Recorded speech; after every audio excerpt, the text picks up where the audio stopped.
te mando un besito.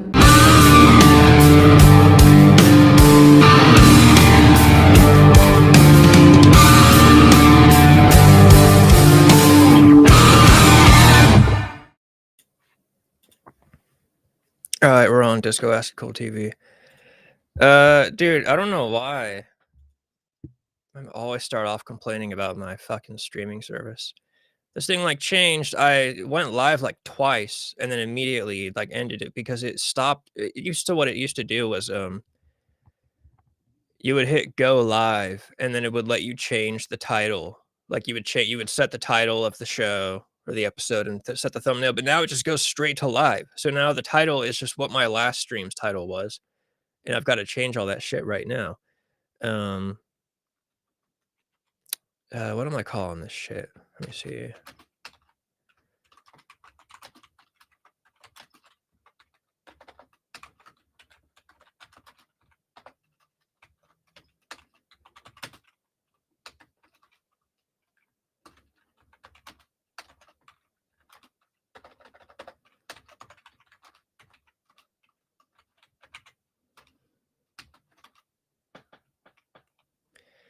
You know what I can never find is the @ symbol. I think it's called an ampersand. I like to use that when I'm doing titles, but I can never find that on my keyboard. It's shift in the 7 key. It looks like the 7 key is what it is. Yeah, you know what? I think there's a way I can change the title before I go live. I just have to, I guess, get in the habit of doing that separately. Like it used to just prompt me to do it first. This is very annoying now that I have to do this like on stream. And I don't even actually know if the way I'm doing it is going to change it. I might have to go straight to YouTube and do it.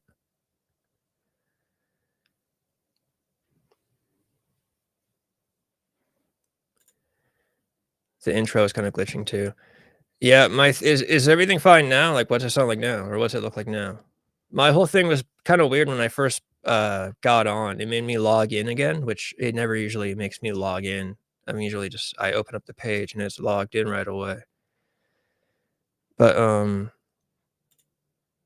got the titles now, so that's fine.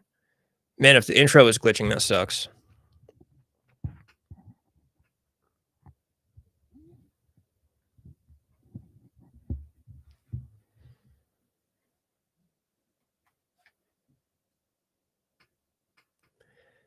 I think I know something weird happened. Everything is fine now. Cool. I know something happened. There have been like 2 or 3 things that happened on the show. The thing that's funny is this restream, dude, it lies to me all the time. There was that one time, remember that time the whole stream dropped out when I was on with Trey and my mic went off? Every time I stream, once I'm done, I get an email from Restream that tells me like how the quality of the stream went, like the stats of the chat and how many people watched and all that. And it has a section where it will tell you like how many frames were dropped, and it will tell me 0 frames were dropped every single time, even after that one. And I'm like, dude, the entire stream went out for a second, so much that all my settings dropped and my microphone turned like, what do you mean 0 frames dropped? The whole show dropped. So yeah, I feel like no matter what, this thing's just gonna send you an email saying the stream went fine when obviously some shit happens. I could only assume it's I've got good stuff. Like I have a good computer. I've got good internet. I've got I'm not even on the Wi-Fi. I'm on the what's that thing called? I got that fucking jack that goes straight from the router like to the computer. Ethernet cable. Man, I don't know any of this stuff. I don't know anything. I would like to just pay a guy to do all this stuff for me, but even if I had the money to do that, I don't even know a guy. I'd have to make like a Craigslist ad and hope that it's not a killer that answers my ad to come do all my tech stuff for me. I know there's a studio in Sacramento. There's a podcast studio in Sacramento. But it's like, yeah, we're on that Ethernet here. I don't fuck with all that Wi-Fi. The only thing that sucks about it is sometimes I try to like these headphones are Bluetooth. I just I never have the Wi-Fi turned on my computer, so it can't connect to it, which I mean is I could just turn the fucking Wi-Fi on, but whatever. There's a podcast studio in Sacramento actually where like you can just go in and they've got like a whole like a whole studio and mics, and they do everything. But it's super fucking expensive. I looked at the prices. Let me see if I can find it. No.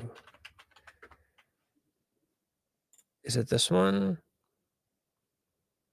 No, I guess there's multiple now. No, that's like song production and shit. Dude, I only found this thing. Oh, here we go. Sacramento Podcast Studio. Yeah, it's literally just called Sacramento Podcast Studio. Yeah, gang gang is right. Damn straight. Their prices though. I've seen the prices. I'm trying to find it right now. Yeah, it's like $150 for a 190-minute session. So if you wanted to do an hour and a half one time a week, it would be it'd be $150.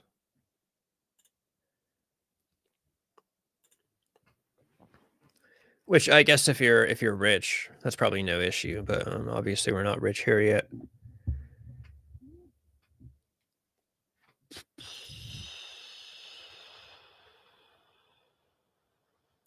Dude, I have to I finally plan on I finally plan to start working on like an actual video this week. I have the movie on my computer now. It's not 13 gigabytes in a file anymore. I got it like down to I got a normal size file of it. It's still pretty ghetto the way I'm doing it. Maybe a special episode for the show when you're like 1,000. Well, 1,000, even 1,000 subs. I'm not gonna be able to spend like $150 an episode. I wouldn't want to do like one episode on there just because then people might see that episode and then see the rest of it and be like, this looks like why does the one episode look great and the rest look like shit? The way I'm doing the putting movie clips in the videos is still pretty ghetto. I have it on my computer. I just full screen the little piece that I want, and then I just screen record with OBS. OBS has a screen recording function. So yeah, I'm just screen recording the little chunks of scenes that I want to put into the into the video. It's funny, I use OBS for anything that I do that's not live, or when I did that one stupid video about Tom Holland and Chapel Roan, I used my streaming service only because this service that I use has an option where you can just record, but it also gives you all the functions that the streaming does, so I could do screen sharing like I did in that video. But, like, the Terrifier 3 review, if it's just me talking and then, like, I'll put clips into it, I use OBS because OBS, I can do 1080, for recording quality. And that's always nice. But yeah, just still ghetto rigging it, but I need to start working on that. I have a lot of it written. I really just need to watch the movie and write, you gotta write down the plot as you watch it, kind of in your own words. That's really all I need to do. And then I got this book on that same actor. I got some stuff. I got a new poster coming. I'm gonna put up in the background. I'm debating where to put it. I was gonna put it on the door, but then I realized I quite literally blocked the entire door. Yeah, 1,000 subs, dude. I'm like fucking like 950 away. Am I doing the math right? I have 152, like fucking nothing. But yeah, 152. Yeah, so yeah, I got this poster. It's a good size poster, but I'm debating putting it up where the shirt is, and then I'll move the shirt maybe over to there where that tiny little black rectangle that you can't see that's a Rob Zombie like little tin poster thing, but it's just so small it doesn't really matter. So I can move that. I could put the Cali Roses shirt over there, and then I'll put the poster where the Cali Roses shirt is. No, it's 850. 850 plus 150 is 1,000. All it takes is getting in the algorithm once. Yeah. Dude, it's funny. Do you guys watch? Has anyone ever watched Tim Dillon? Tim Dillon's podcast. I think it comes out like every Saturday or Sunday. Yeah, the Instagram is doing decent. Um, it sucks. The Instagram is frustrating because I get all these followers on Instagram from Reels, but none of me and Trey have talked about this. None of them go over to YouTube, which I don't understand. So So somebody is on Instagram, right? They're scrolling through reels and then they find me talking about, the state of rock and roll today or hardcore dancing. They like the reel, they follow the page. I assume they follow the page because they like what I'm saying and they wanna see more. Is that not why you follow a page like that? So then I post the YouTube link and I'm like, "Okay, here is me saying more, like, here's where you get everything," but nobody from Instagram will transfer over to YouTube. It's, like, impossible. Even when I had the original page with almost 10,000 followers, I knew I wasn't gonna get all those 9,000 people to subscribe to the channel, but I thought more. Like, dude, I have 152 subscribers after having an Instagram page with almost 10,000 subscribers. Like, they really don't translate well over to, and even with the 152, there's, like, an average of 3 to 4 to 5 people in chat every week. It's never, the numbers really never seem to transfer over. Yeah, I'm gonna bring up the hardcore stuff today. I'm for sure gonna do the hardcore dancer thing. I have some edits I'm gonna edit into. I have like 3 edits I can put into reels to post. I doubt they'll all pop off like that one did. I think that one just got lucky, honestly. All I can really do is put them up and use the same hashtags and hope that those also pop off. There was like a whole band in there too, some band called Wisdom in Chains, which is the worst name ever. It literally sounds like they took Alice in Chains and thought, "How can we make this the gayest band name of all time? Wisdom in Chains." That was one of the guys that tried to say that, "Oh, I must have had, like, a bad time in the music scene, and that's why I don't like hardcore dancing in your 30s," which is weird. Like, I guess I know these people are just generally talking shit, but I really don't understand that logic of, like, just because somebody doesn't like something, that must mean there's, like, some deep-seated sentimental reason behind it. Like, no, dude, I just don't. I think you look fucking stupid. That's all it is. It's not that deep. It's not that complicated. That's the funny part is, you could tell there's a lot of people in there that don't think I know anything. Like, there's definitely a lot of comments from people that think I know nothing about the subject. I'm like, dude, I've played shows with Casey Jones. I've played shows with 100th. I've played shows with No Bragging Rights. I've played with Lionheart back when the hardcore kids actually liked Lionheart. Like, I fucking know what I'm talking about. That's why I know that all these guys are fucking soft. That's why I know this shit, because I've seen these guys. I've been around these guys. I was in a hardcore band for I don't even know how long. And the whole time I was playing those shows in a hardcore band, I always hated that shit. I always hated that shit. I was just with my friends. So I was like, "Yeah, fuck it, I'll play in this band for a while."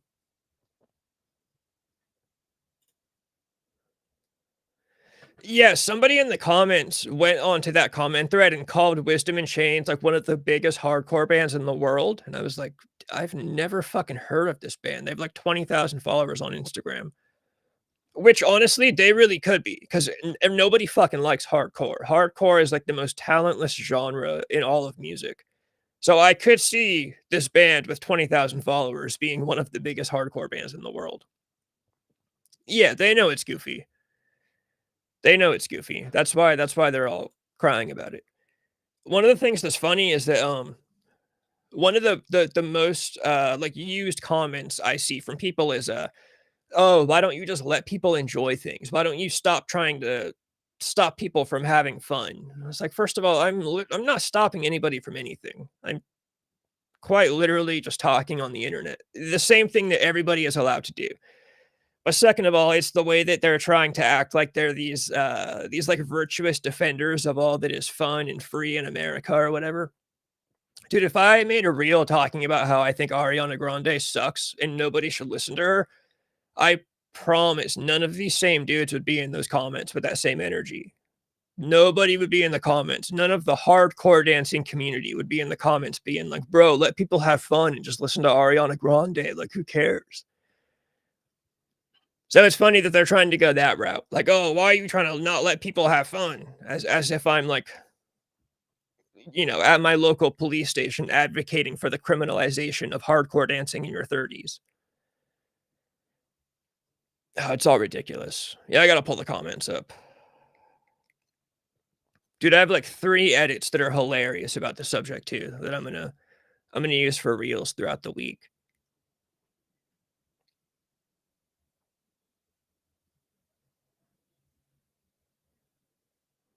It's funny because 'cause I've always talked shit I've always hated the fucking hardcore music scene, it's fucking goofy. But all my friends at the time, they all just, they all just thought that was funny. They were just like, "Oh, yeah, that's just him, he hates hardcore music." They'd all make fun of stuff that I like too. It was funny, no one cared. They weren't offended by it. I remember, when I was in, the Kids We Used to Be, it was my band with Miles and Marshall.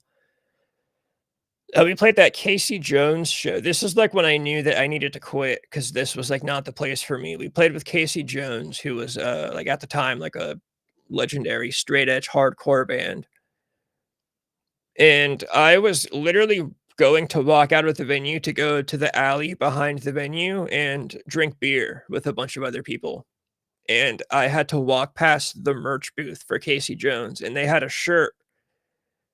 They were selling a shirt with an actual picture of a dick and balls on it, and it said "Smoke this," and then I think it had, like, the X, like, the straight edge X, and it said Casey Jones, and first of all, it's super gay. I don't care what the justification is. Anybody who's selling a shirt with a picture of dick and balls on it, that's gay. There's no defending that. But that was when I was like, "Dude, this isn't for me. Like, I don't belong here. I'm literally going outside to get drunk right now so I can play this show." And, Casey Jones is selling straight edge shirts with dicks and balls on them. I should probably get out of here soon.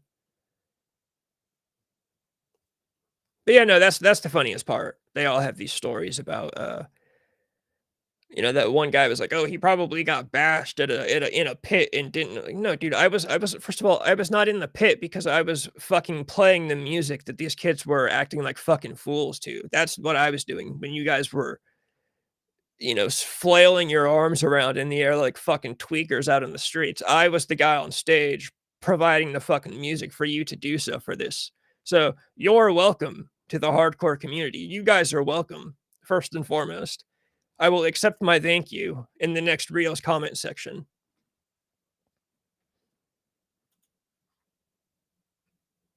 Yeah, CM Punk is the only cool straight edge dude.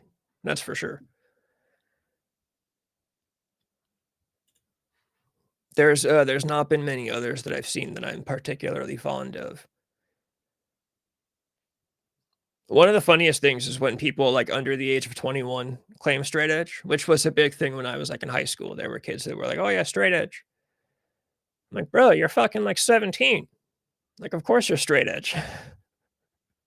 Which, I mean, I know being 17 means you just doesn't mean you just don't drink, but I just always thought that was comical. All these underage kids were claiming straight edge.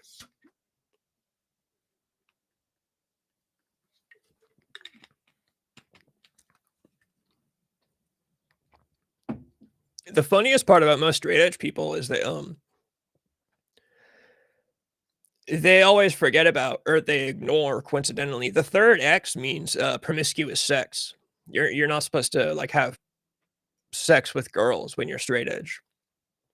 So I make these jokes about these guys only being able to get fat girls. I mean, I guess really they can't get any girls. Or I mean, they can, they're just not actually straight edge. They just talk about the drinking and smoking. It's like, "No, dude, you can't be chasing tail either if you're gonna claim that label." But yeah, all these guys that can only get fat girls. That's what it is. It's these guys that all they can pull are fat girls with, short black bangs and fucking septum piercings. That's pretty much the entirety of the hardcore dancing community. And then when you get into that's not even the specific of the guys in their 30s. The guys in their 30s, these are, these guys are even worse. Yeah, they're totally defensive about it because they know it's stupid. They know they're older.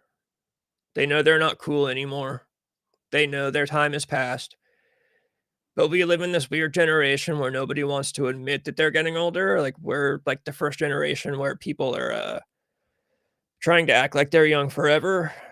which I can't lie, I'm taking advantage of, you know. I always said I was gonna cut my hair when I turned 30, but now that we're in the climate that we're in, you know, sure, fuck it, I'll take advantage. I'll keep my hair long for a while.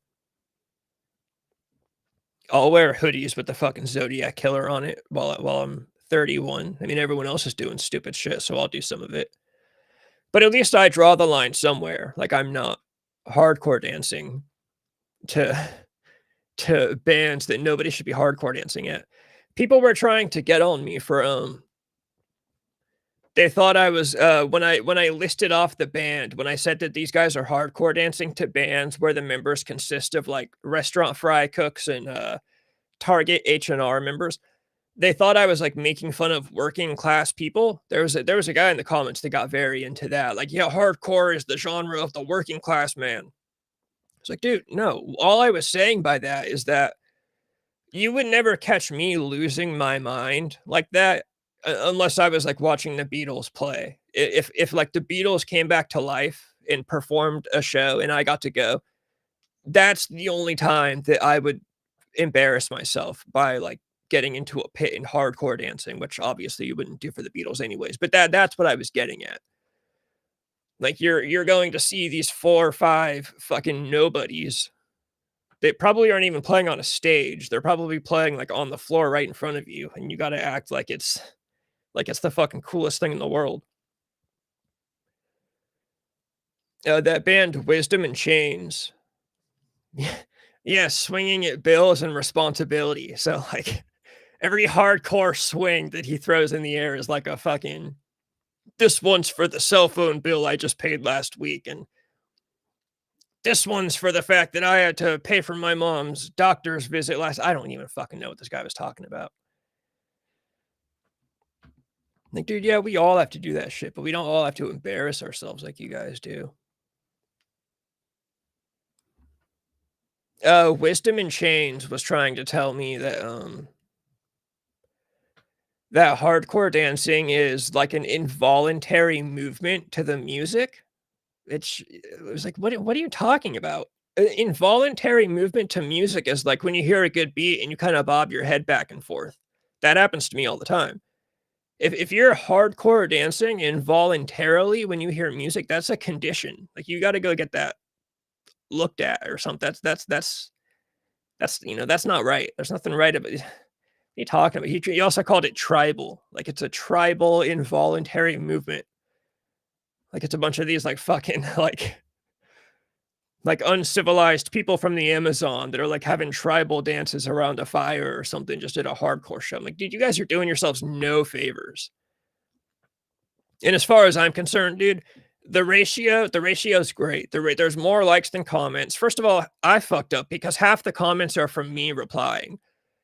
If I knew these posts were gonna pop off like that, I would just never reply in the first place because I would just let the ratio speak for itself. But I start getting these comments, I don't realize it's gonna pick up steam like it did. And then, so now half the comments are like me replying, but I should have just let it go. But like I said, the ratio still wins. Everybody knows that I'm right. Everybody's liking it. People aren't fucking commenting on it. Yeah, Wisdom in Chains, one of the biggest hardcore bands in the world, apparently. Yeah, yeah, it was a bunch of old guys. Look, I don't even wanna say old guys because they literally were talking about my age group, but it's yeah, I'm not hardcore dancing with high schoolers. Like, I'm not doing tribal involuntary movements with teenagers. I will deny that outright. I'm not doing tribal involuntary acts with teenagers. I like to reply to like, some people, they really do. Dude, there were a few good comments. Like, there was one guy in the comments who was like, "Oh, yeah," he literally just got on there and was like, "Yep, I still do it, and I'll continue to do it until my body can't do it anymore." Never said anything rude, never said anything mean, just commented on a post of somebody calling his shit stupid and just said, "Yeah, I still do it." I commented back and I was like, "Dude, I respect that. Like, you're just, fuck it." That'd be like if somebody commented on my shit and was like, "Oh, fuck the Beatles." I'm just gonna, "Okay, cool. I'm still gonna listen to the Beatles." Dude, that's all you gotta say. One guy also got in there and he said, he hardcore dances because it's an opportunity to beat up Gen Z kids without any repercussions, and I was like, "Oh, also acceptable. I will also gladly accept that." That guy ended up following the page too, because we made jokes about it. So, yeah, some of these people were actually cool about it. Some people have reposted it onto their stories, and they're like, "Oh, I feel personally attacked," and they put, like, a laughing face emoji. Dude, like, some of these people really are fine. They can laugh at themselves. Like, that's how you know that people like Wisdom and Chains are like they're soft. They're insecure about this shit because they're in there arguing while there are actually people that are hardcore dancing at hardcore shows in their 30s and they just fucking laugh at themselves about it. They're like, "Okay, yeah, this guy made a funny fucking comment. He thinks we look goofy, whatever." Like it's not going to stop me from doing it. But then you got these grown ass men apparently in some of the biggest hardcore bands in the world and they're all fucking crying about it. Should make a response video to the fan. Oh no, I'm definitely making more videos. Like I said, I got some edits. I'll clip some of this. I'm definitely that's dude. I've been going in on the hardcore community, dude, ever since I was in fucking high school. Should have Wisdom and Chains on the channel. I should. I really should. I should try to message him and say, hey, do you want to come on the channel and we can debate? We can have a debate about tribal and voluntary movements. I think they're from, like, the East Coast, not the coast, maybe somewhere in, like, the Midwest, I don't know. I looked for a second. I didn't look too hard, though. I saw they were playing some festival with, like, Kublai Khan. I never know how to pronounce that band name, which is a pretty big band. So they're obviously doing alright for a band of that genre.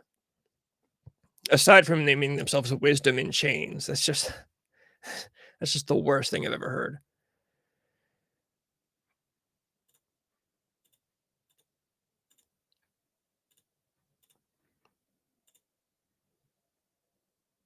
Here's, oh, here's another comment right here that I just pulled up. I'm 37 and I'm teaching myself how to two-step. It looks fun. Stay fit and have fun.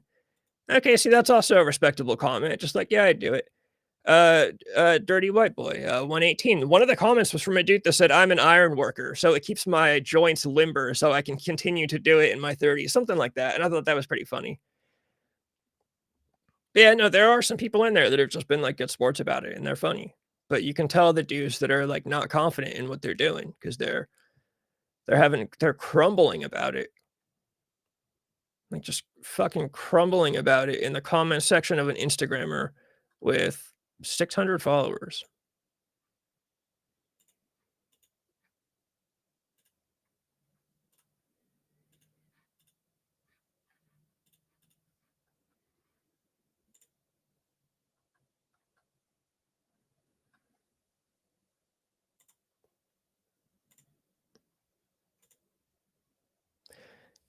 Dude, can you not pull up Instagram comments on the computer? This is, uh this is where I start showing my age for sure, when I'm trying to show the Instagram comments on my computer, but I literally don't think I can. Wait, no, here we go. Nope, never mind, I don't know how. Someone's gotta tell me how. I don't know. Is it even possible? You just can't see Instagram comments on the computer? That's what's going on? I can comment, but I can't look at any other ones. Man, what the fuck is all this? This is ruining the whole night. This is ruining the entire evening. I was gonna run through this shit.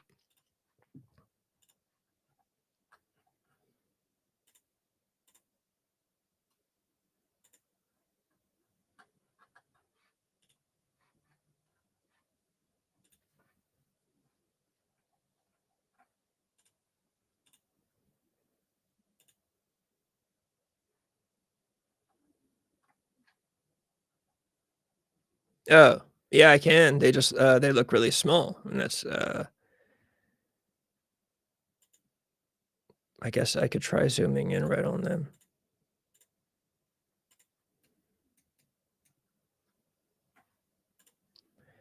Yeah, I think that's about the best I can do.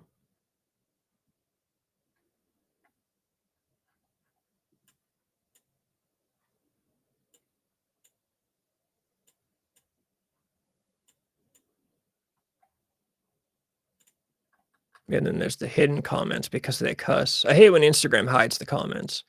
I just leave them. Sometimes I unhide them if they're funny enough, but generally I don't really care. Like the guy with the steel toe boots, his comment came up as hidden, and then I saw it and I like intentionally unhid it just because I was like, dude, like this is the one right here.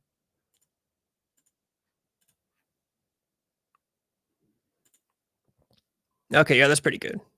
I got him pulled up pretty well. Yeah, top comment. I don't wanna pull up her whole thing. She's cool. This girl's cool. I've talked to her quite a bit, especially on the original Disco Acid Cult TV. Um, she follows this page mostly just because she's nice. Honestly, I don't think she's into any of the shit that I do or say, but she's very nice. So she's cool. She has good sense of humor. This guy, one of the first ones, once you can mentally let people enjoy things, the happier you become. That's one of the guys that thinks I'm, like, somehow not letting people have fun. I gave a very generic, stupid I thought this comment was actually really stupid where I said, "I derive happiness from not letting people enjoy anything at all." And then the Frosted Cheerios, plain Cheerios. I was on a 15-minute break at work, and I for some reason thought of Cheerios, the first thing I thought of, but whatever. Coulda done a lot better. Coulda just left it without the Cheerios part. That part was kinda stupid, but, you live and you learn. This goes both ways, young man. Did your mom pay your ticket and is she picking you up later? This one I love because he was implying that I was young enough that my mom I almost wrote back, I wish my mom still bought my tickets and picked me up. So that's when I said, are you saying I look under 30? Because that would make my day. And so one of them self-hating old men, that's what's up. Cool, just like it, whatever. Someone else got in. Nah, you look 32.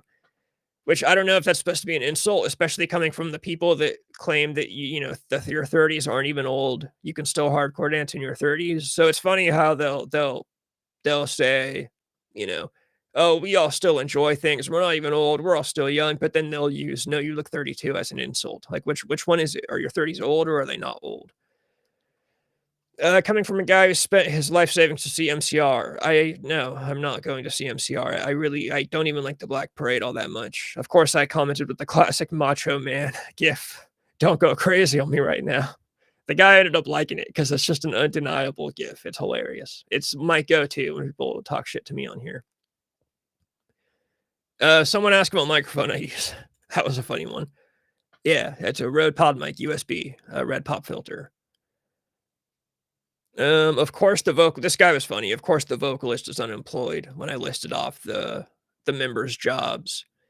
And I said, yeah, I thought it was pretty spot on with that one because only vocalists can get girlfriends who will let them live with them for free, which I guess is not true because I've had girlfriends that let me live with them for free, but generally that's a vocalist thing. It's the attractive front man that gets those girls.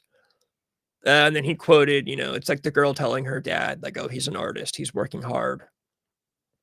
This just in, man on internet points out how members and fans of a scene all have jobs. Again, that's like not the point of what I was saying. And then I said not all vocal or not vocalist stuff. But yeah, that's like not the point that I was getting at. What I was just getting at is that, you know, you're not gonna catch me acting a fool like that in front of a group of people unless I'm seeing, like fucking Led Zeppelin or fucking the Allman Brothers Band. Like, I'm not gonna go act like a fool because this fry cook on drums is playing a sick breakdown. I've got plenty of other things to do on a Friday night. And I'm not even saying what a lot of people tried to comment and act like I was talking shit about going to shows in general. Like some people are like, "Oh, you people are allowed to like music." I'm like, "Dude, I never said any of that. I'm talking about hardcore dancing in your 30s very specifically." People try to broaden what I'm talking about. I'm like, "You're not even a lot of these people probably didn't even finish the reel. They probably got through the first like 10 seconds and started crumbling immediately because they heard me insulting their age and their like favorite form of dance. Here we go. Wisdom in chains. I did totally delete one of my own comments after I regretted it, and I will go over that. So you can see right here, 2 comments in a row. It's only because I should have gone in harder on them. Honestly, I regret my comment. They said, "Let me guess, you didn't enjoy your brief time in the scene." So what I wrote back was something trying to be really nice. I said something like, "To the contrary, I played guitar in a handful of bands, and I booked all of the shows in my local area for my bands and even some for others." And then I said, not to sound arrogant, but without me and a few friends, there was no scene in my area. What I should have said was I should have gone all out and said I was the fucking music scene in my area. I was the reason that like half the kids on the 707 had plans on a Friday night.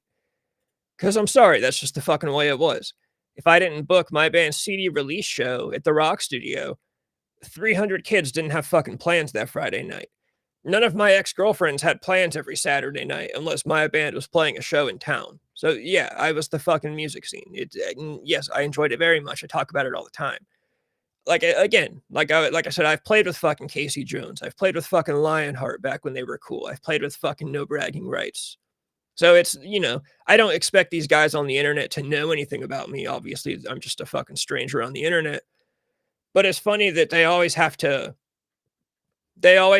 chalk it up to oh, he must not like the things that we like because he had some weird traumatic experience or some deep-seated reason.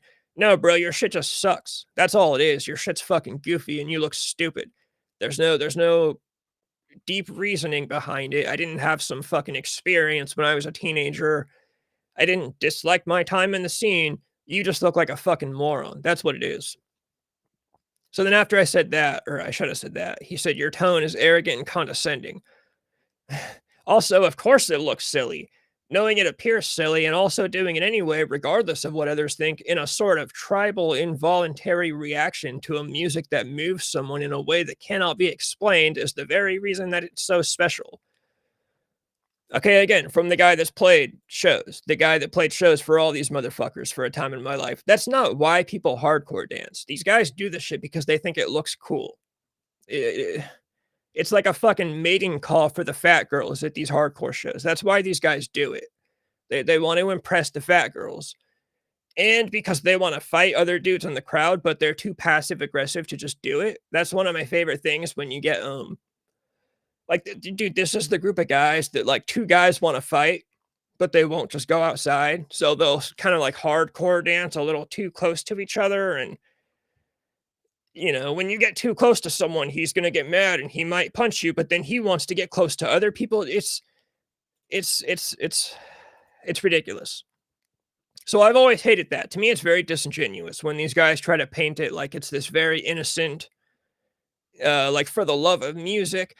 Yeah, I'm sure there are those people. There are people that just fucking love it and they just like the fucking culture around it, but that's not most of these people. Again, I've been around most of these people. When I was playing shows for these people, uh, they were trying to get together and start gangs. That was like a thing when I was playing in this fucking scene was there were people that were starting hardcore gangs and they were going to shows together and intentionally getting into fights and like hardcore dancing for like dominance over the area. Like, these people do not represent the shit the way it actually is. The way it actually is it's a bunch of fucking it's a bunch of fucking tough guys. This is like the tough guy genre. This is where they go to, act like they're tough in front of a group of people. Yeah, I just said my tone. I wasn't sure if he was talking about my comments in the video. So it's like my tone in these comments where my words are typed and you can't even hear my tone or my voice in the reel. I said, man, I'm talking shit. It's not that deep. No need to get all tribal here and start letting those involuntary reactions take over. And then he just said, your tone in the video, duh. So there wasn't much to say to that. Yesterday, this one someone got on and said, I think they're upset because you're shitting on the fans that made Wisdom in Chains one of the biggest hardcore bands of all time. I'm glad he's standing up for the fans, even if you're joking. So there we have it. My reel has had so much effect on these motherfuckers that one of the biggest hardcore bands of all time, according to this guy, is commenting on my yeah, dirty white boy. Hardcore gangs was legit the gayest part of the 20 teens. Dude, there are some dudes that I know that that I won't name. One of them specifically, who claimed to be straight edge and in a hardcore gang, sat in a car with me at a venue and drank some of my beer and told me that him and his buddies in a gang were going to start stabbing dudes in the pit. That's what they were going to do. They were going to go to shows and get in the pit and start stabbing motherfuckers. And if I told you this name, you would also be like, "Dude, fucking no, he wasn't." Like, no, this guy was not gonna stab anybody in a pit. My butthole is cringing now. Yeah, they all took those hard style pictures. That was a big thing for a while. Oh, you got names too, King's Crew. So gay. I don't remember any names. I didn't know that any of them actually got that far to name themselves. I just thought it was a bunch of kids, like, talking. But damn, they actually named themselves? I remember I always wanted to, I used to joke to my buddies in the band that we should become the Young Favorites, which was even more cringe because it's from T-Mills. Uh, no, actually, it wasn't him. It was not him. I can tell you that it wasn't him, but that is a funny that is a funny guess. Someone from around I mean, obviously, these are all the same group of kids that, we all know who we're talking about, but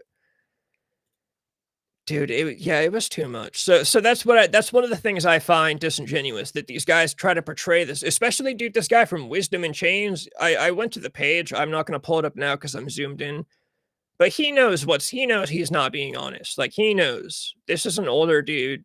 He's been around. He knows what the hardcore scene actually consists of. It's a bunch of wannabe tough guys, you know, that wanna start gangs and talk about stabbing people in the pit. This was one of the first ones. So it sounds like someone got bashed at a show and had no fun. I wrote back, "I got bashed by a torta and my life has never been the same," which is true. I did make out with a pretty chunky Mexican girl when I was, like, 17. I think she was, like, 21 too. But anyways, and my life was never the same since then. But, yeah, no, that's more of that, "Oh, this guy must, just dislike this thing that I like because he has a bad experience." Nope, bro, you're just fucking dumb. You just look stupid, that's all it is. It's not that complicated, it's very simple. You look like a fucking moron.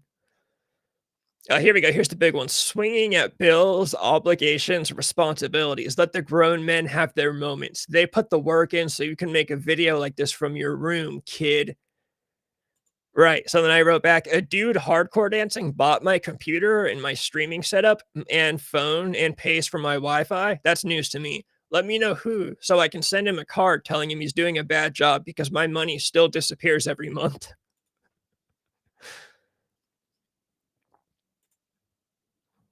Yeah, dude in the band don't wanna lose his fans, so he's gotta keep up the facade. Yeah, no, he knows. He knows. Anyone who's been in hardcore for even over a year, like, that it's not just about the love of music and tribal and voluntary movements. Like, no, it's these fucking tough guys, you know? And like I said, not everyone. Sure, there are those guys that are just genuine, really innocent. Like, my friends back then when we were all younger, Miles, Marshall, the only 2 I'll name drop, they really just liked it. They were just really into it. I will say that. They certainly weren't trying to go around being tough guys. They just actually liked that stuff. But you could tell the difference because I would talk shit about hardcore music to them and they would just laugh about it and just like, "Oh yeah, that's just Anthony. He just hates this." Like, they didn't care. They certainly weren't defensive about it. Marshall would talk shit back to me about the music that I liked. It's just, yeah, you could tell when people are fucking insecure and not confident about their shit.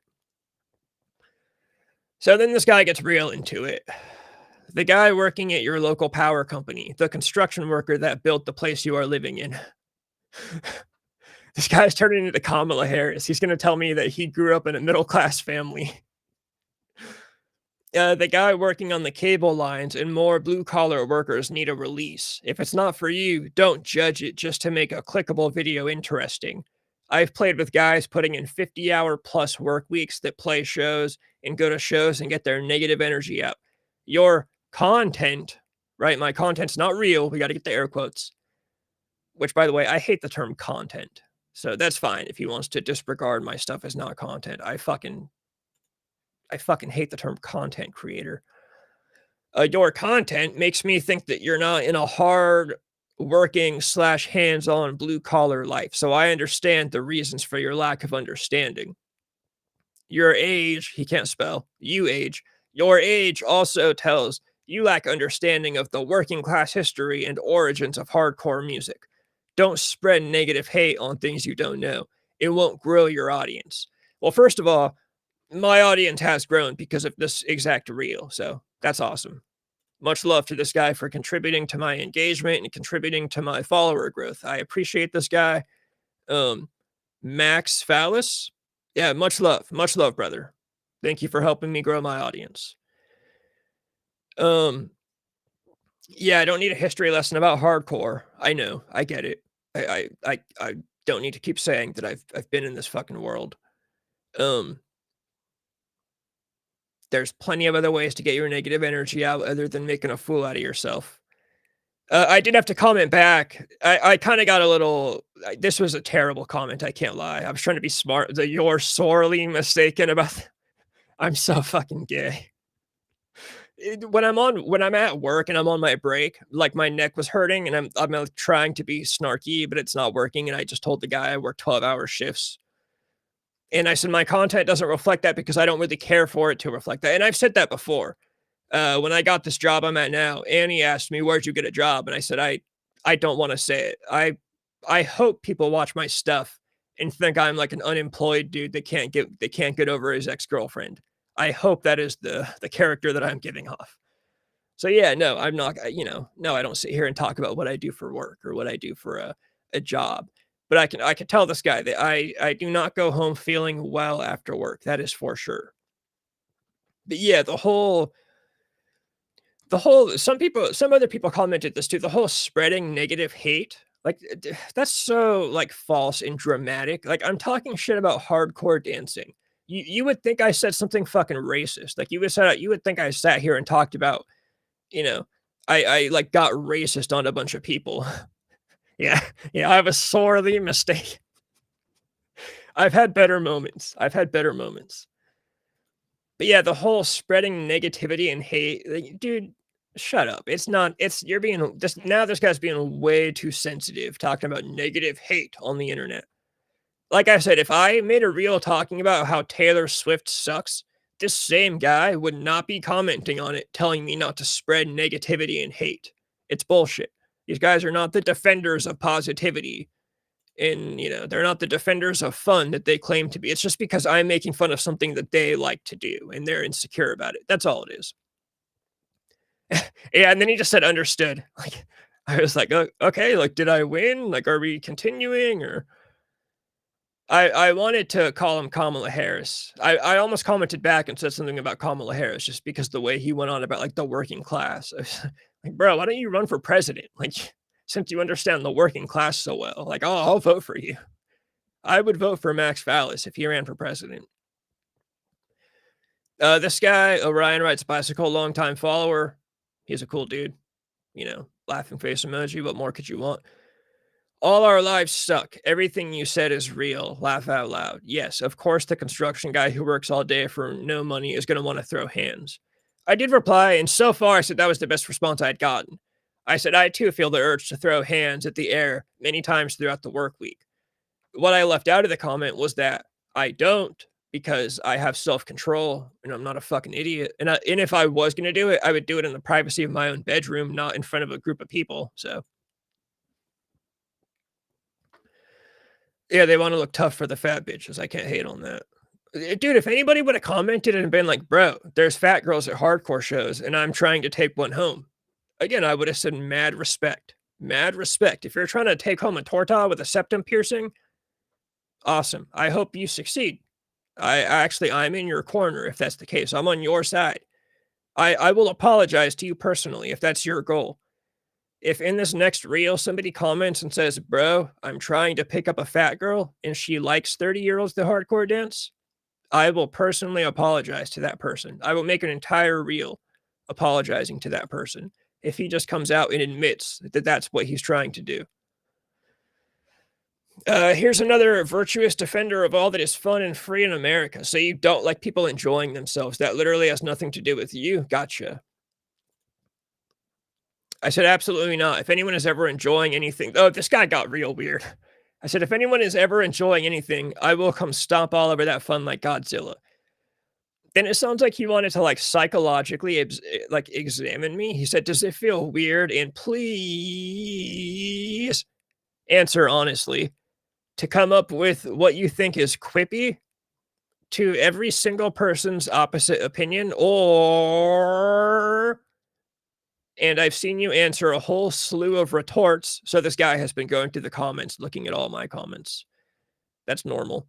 Does it make you feel gold? I don't know if he meant to say no, goid.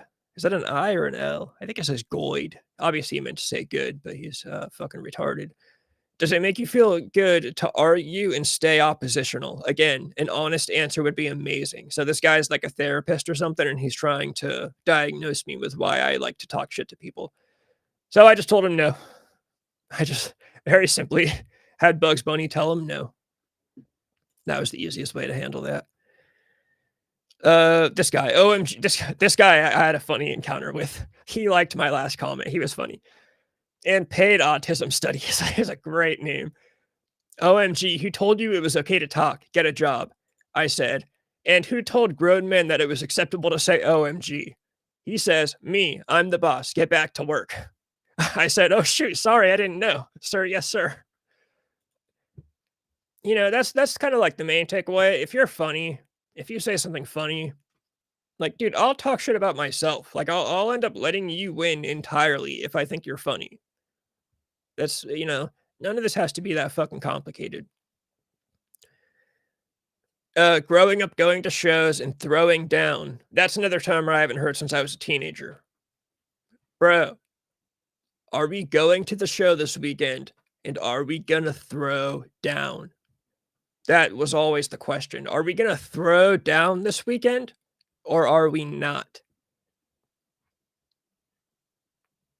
Oh, good times, good times. We haven't got to any of there's a comment where the guy says crowd kill and hate mosh in one comment. That's the steel toe one. That's my favorite one.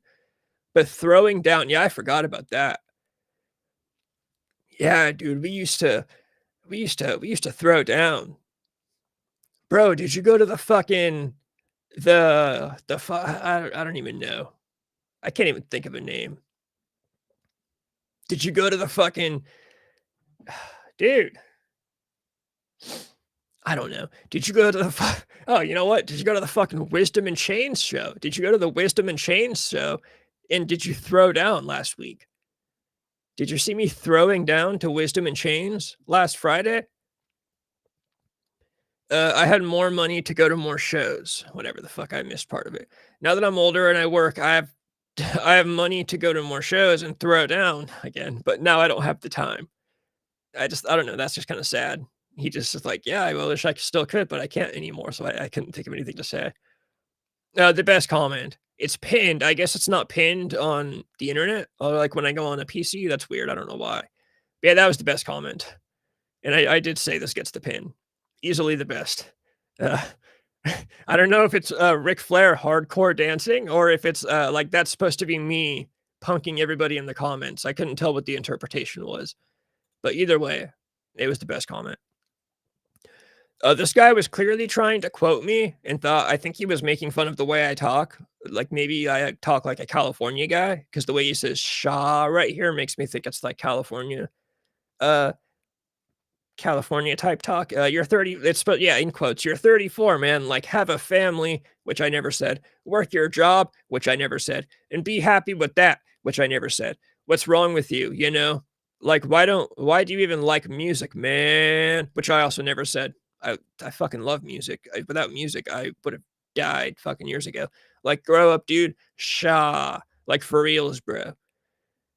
That was one that I was like, you clearly didn't read you clearly didn't watch the entire reel. There's plenty of those comments. Most of these people did not finish the reel before they started crumbling in the comment section. They heard me say one thing about hardcore dancing and they fell apart. This guy, I'm not into hardcore, but if I was, I still find this humorous. Perfect, just liked it. 30s is not even old. Again, one of my worst comments. I said, what? My doctor literally just told me last week that the average life expectancy here is 32 and a half. Do I need to find a new doctor? Aha, that's a good one. Dude, 30s is damn near middle age. The average life expectancy is somewhere like in the 70s, I think. So by that logic, 30 when you're in your 30s, you are pretty much middle age in America.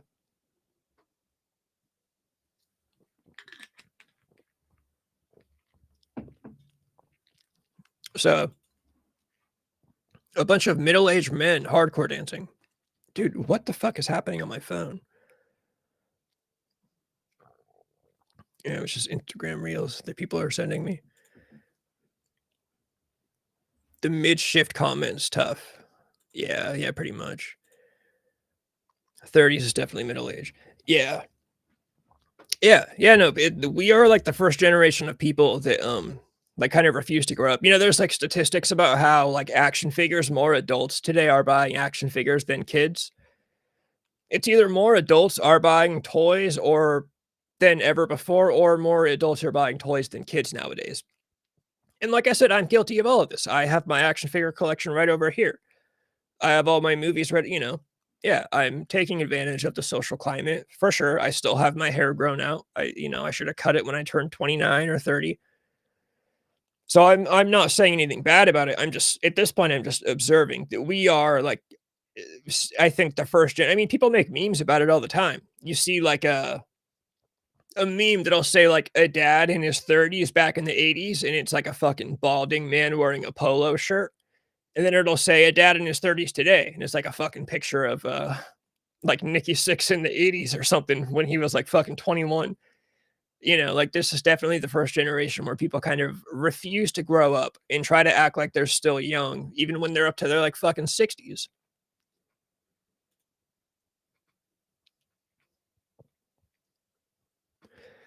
Yeah, ain't nothing wrong with that.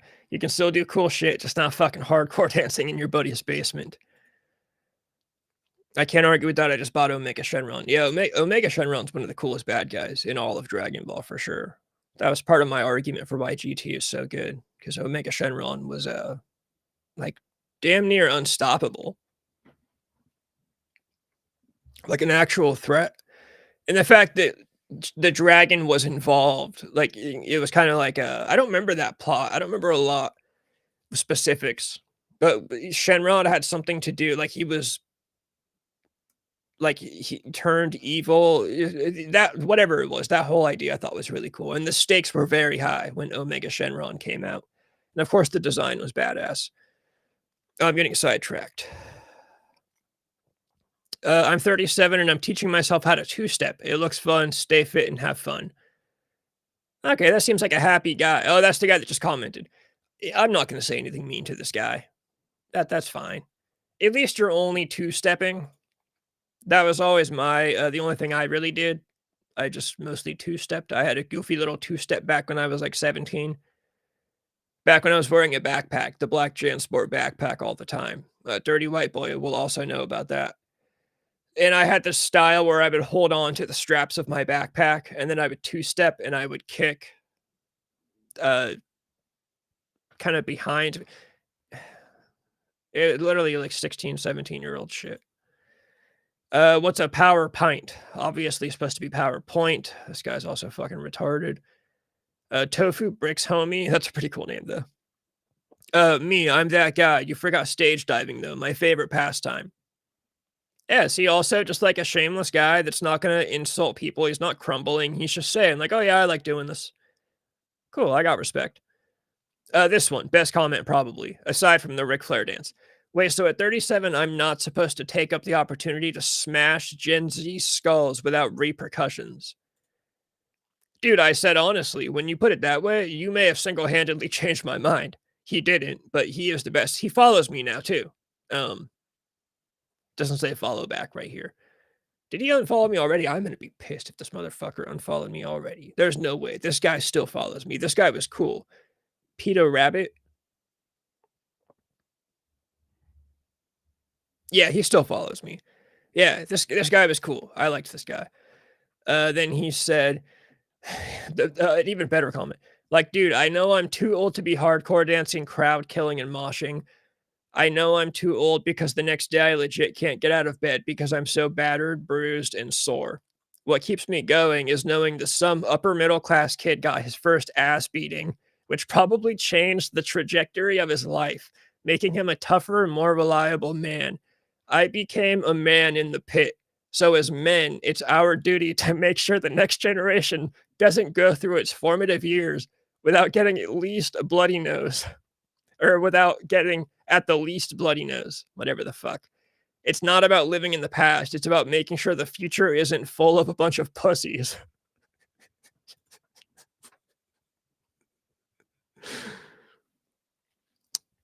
Dude, it was the best comment. Oh, dude, Dirty White Boy remembers. Your two-step was like a backpack hold, back donkey kick stomp, and some toms in the deepest V-neck cut shirt and a pizza driver whale tail beanie.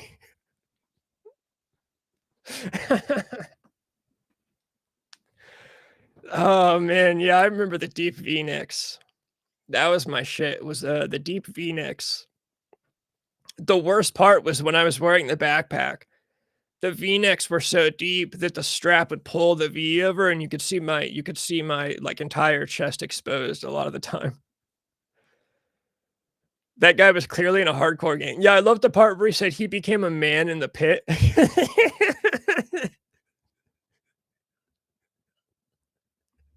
Like, this guy got forced to suck dick in the middle of a pit. No, no, honestly, though, it was the funniest. At least he was, like, he had a good sense of humor. I'll make jokes, you know? Yeah, he became a man in the pit.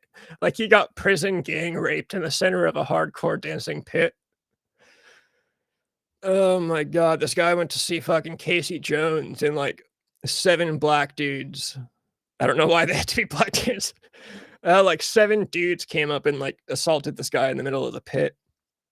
Yeah, that was the best comment for sure. That was the best comment for sure. But I can't argue with him. He's right. It's the one way you're gonna beat up some kids without any repercussions. Like, that is the guy. If you're like a 16-year-old, dude, we can't make fun of this guy. He's one of the few guys that followed me from the comment section.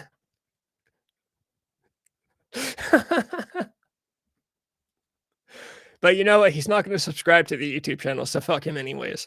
Yeah, I became a man in the pit might be the gayest sentence ever. Oh, man. I'm picturing, like, the Booty Warrior. You know the Booty Warrior from the Boondocks, that's based on that guy with the prison interviews that really likes booty, like, he likes raping dudes in prison. I imagine this guy ran into, like, the hardcore version of the Booty Warrior. If somebody says they haven't seen the Booty Warrior, I'm gonna pull up the clip, but I'll wait until a comment says that they haven't seen it. If you guys have seen it, then obviously I won't pull it up. But, oh god, there's gonna be way too much from the stream to clip to put on mute on Instagram. It's been like an hour of talking about these guys. It's gonna be a great I'm gonna have reels forever about hardcore dancers.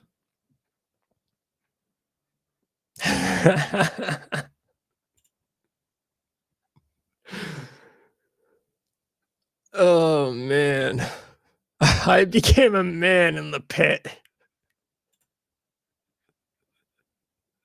Okay, yeah, he knows what's up.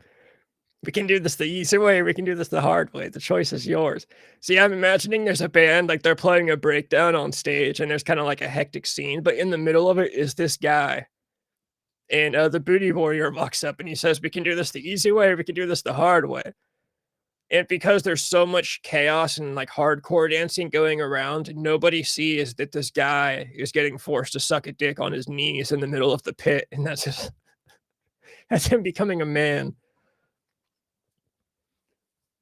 Oh, no.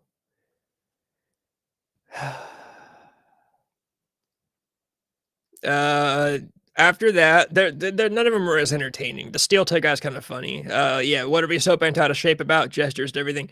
That is a true thing. I honestly thought that as soon as yeah, shout out Boondocks. As soon as I made that reel and I clipped myself saying, "What are you so bent out of shape about?" The first thing I did think was, there is a lot to be bent out of shape about nowadays. This guy, you can tell this guy's like a 54-year-old man that was like trying to be logical. Some of it looks fun, but most of them look like they need actual outlet, like kickboxing, where they can hit things actively instead of this weird passive aggressive swinging at each other. This part was true. This weird passive aggressive swinging at each other and then getting mad when people break non-existent rules. That's what I mean about the people like they want to hardcore dance and they want to get real close to other people and act cool, but then as soon as somebody gets too close to them, they start crying about it and it becomes a big issue. That's the exact mentality of like all these passive aggressive dudes. It's almost like breakdancing in the 80s, like when dudes wanted to fight, but instead they would just have like a breakdance off. Like they'd pull out the cardboard sheets and just start breakdancing at each other. The TikTok kids just don't do it better than us yet. I guess I can't argue with that. But the TikTok kids are honestly probably too cool to be hardcore. Like TikTok kids for all their problems and all their flaws, at least they're not fucking hardcore dancing. I'd imagine the HR guy at Target needs to blow off some steam the most. Yeah, sure, probably. This was the one guy that was really on my side. Dude out here giving Cobra Cry. I thought that was a good play on Cobra Kai. Giving Cobra Cry rejects a reality check. People in the comments need to touch grass. And of course, nobody commented back to this guy. That's one thing that I thought was funny was that all the guys commenting that were trying to defend hardcore dancing, nobody got on this guy about calling them Cobra Cry rejects. This one I liked, but I didn't really get it. Like a phoenix, I'm rising from the ashes. I don't know. It's just a GIF that someone posted. This guy posted a GIF of what looks like a pit. I was gonna comment back and say all the people in this GIF are in this comment section, but I just never got to it. This one, stop worrying about what I'm doing. One of those ones that's kind of like, I'm not worried about what you're doing at all. I don't give a fuck about what you do. In fact, I think I said this somewhere else. I hope you keep hardcore dancing so I have something to talk about when I'm on here. In my 30s, still go to hardcore shows, definitely stay out of the pit. I died laughing at the last show I was at because as soon as the first band started, I saw three dudes with black sleeveless cutoff shirts leave the bar and walk in a line straight to the pit. It was hilarious. So yeah, this guy sounds like he's on my side, but he also is saying that he goes to hardcore. That's the thing. If you go to hardcore shows, that's perfectly fine. I really don't care. That's awesome. I wish I still had the energy to go to show. I wouldn't go to hardcore shows, but yeah, I have nothing against people that go to fucking shows or go see live music. That's great. It's specifically hardcore dancing in your 30s. That's exactly what I was getting at. Dude, being in your 30s sucks way more than being an angsty teenager. I think slam dancing is I think that's what my mom calls it. I remember my mom when I think the first time I ever mentioned hardcore dancing, yeah, she was like, in my in my time it was called slam dancing. But slam dancing was just moshing. It's kind of people bumping into each other and shit. I think slam dancing is lame, but I do understand the need to get some rage out. Okay, so fucking smoke cigarettes or like do heroin. Seriously, that's the best part is people that are acting like it's the old hardcore dancing is the only outlet in the world when we live in a world that is full of fentanyl. That's another thing I don't understand. All these people that act like the only option in the world for getting out your anger is hardcore dancing when there are plenty of drugs out there for you to try. It that was one of the worst arguments that I ever came across was that oh, they're getting out their anger. Like it's dude, first of all, most adults don't get their anger out. Like you just fucking deal with that shit. Second of all, yeah, there are plenty of other ways to do it. Write some jokes if you're gonna be funny on the internet. I mean, that was stupid. I'm not writing shit. I'm just like saying shit. So I didn't really know what to say to that. Here we go. Here's the iron worker. I'm an iron worker. Keeps the joint loose, blood. Yeah, okay. Yeah, what am I gonna? I can't argue with that. Yeah, again, also a guy that's not being, he's not being rude and defensive. He just explains, like, yeah, I do this shit. Like, okay, cool. I'm glad. Do you? How do you feel about the 40 plus? That one was funny. I was gonna comment back to that, but I forgot to. Honestly, my attitude kind of, yeah, just watch a sport. Yeah, just go watch basketball. Like, go cheer for a football team or something. Weirdly enough, once people hit 40, I become more lenient because people that as they get older, I see them as they've paid their dues. They've been like miserable long enough. It's like do whatever the fuck you want. I used to joke that if I ever became a cop, if I, like, saw a guy smoking meth while driving his car, if I pulled him over and he rolled the window down and it was like a fucking 56-year-old man or like a 65-year-old man, I would say, "Oh, you're old. Like, you've paid your dues. Like, go ahead, smoke meth and drive your car. Perfectly fine. Like, you've been working your whole life. You've dealt with all this shit." So if you're, like, late 40s, getting into your 50s, and you're out hardcore dancing, dude, like, I'm not gonna stop you. You've paid your dues. You've been doing this shit, so go ahead, do what you want. But in your 30s, you should have some kind of fucking self-control and some composure, especially how, these are the people that wanna say your 30s aren't even old. Okay, so you haven't paid any fucking dues, you haven't lived a miserable life because 'cause you're still young in your mind, so fuck you. What are you hardcore dancing about? What are you so stressed out about? I thought you were young. Yeah, God forbid people have fun. Another one of those, like, I'm stopping the people from having fun. Again, let me upload a reel talking about how, uh, I don't know, Beyonce sucks. This is why Beyonce sucks and why I don't think people should listen to Beyonce. And tell me that this motherfucker's gonna get on there and be like, "Yeah, God forbid people have fun listening to Beyonce." No, it's because this guy likes fucking hardcore dancing, and he's pissing his pants about it. Sure up. People really don't look at their, like, you don't look at your comment before you post it. Like, I know Instagram doesn't offer an editing option. I'm pretty sure you don't, like, just delete the comment and repost. Like, you just I mean, dude, that's egregious. That's embarrassing. I understand typos here and there, but you said one thing and you spelled it completely wrong, and it makes you look like a fucking idiot. Quake ASR. Quake ass shit rape. Yeah, I don't know. No, this fucking I can't stand people. Dude, look at your fucking I get your fucking comments. Speaking of the words ass shit rape, I don't know why I was sitting at work the other day and I was thinking about I really want to start doing like fake commercials on the stream because I have an option over here where I play the intro video. I can put other videos like in so like I could go from this right now to whatever video I have uploaded. I want to start doing fake commercials. I would need to get more into video editing. Um I have been talking to my cousin about that actually. Proto Max, I think this would pertain to you the most. He said something about I guess he uses Adobe After Effects for a lot of stuff that he does, but I think that costs money. I don't know. I might look into that. I need to get into more editing just because I think it'd be cool to do like funny, like old, kind of like crummy, shitty quality commercials. And for some reason, I thought of Gator Rape, like just Gatorade, but instead of a D, it's a P at the end. I don't know why I feel like you can make a funny commercial selling a product called Gator Rape. And there's two ways to read that too, because it could be gator ape, like the animals, like a gator and an ape, or it could be like gator, and there's only one R, but it could be read as like gator rape, like somebody raping alligators, which I don't know. I have no idea why. I have no idea why that was the thing that I was thinking about at work for 12 hours, is making fake commercials about a product called Gator Rape. Dr. Fox me sharing the wisdom. Yeah, spoof commercials. Like right now, I'd say, "Oh, by the way, we quick word from our sponsor. We'll be right back." And then you get like a shitty quality looking, like it looks like it's being played on a VHS tape, a video of like a product of something that helps you get hotter girlfriends or I don't know, fucking Gator Rape.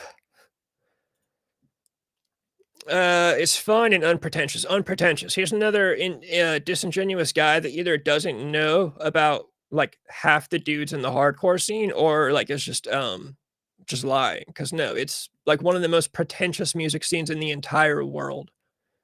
It's the most untalented genre of music, and it is also happens to be the most pretentious. Like, I mean, these are the straight edge guys. These are the guys that look down upon you because you drink fucking beer on a Friday night, and they don't. No, it is the most pretentious music scene in the world, actually. That's the problem with it.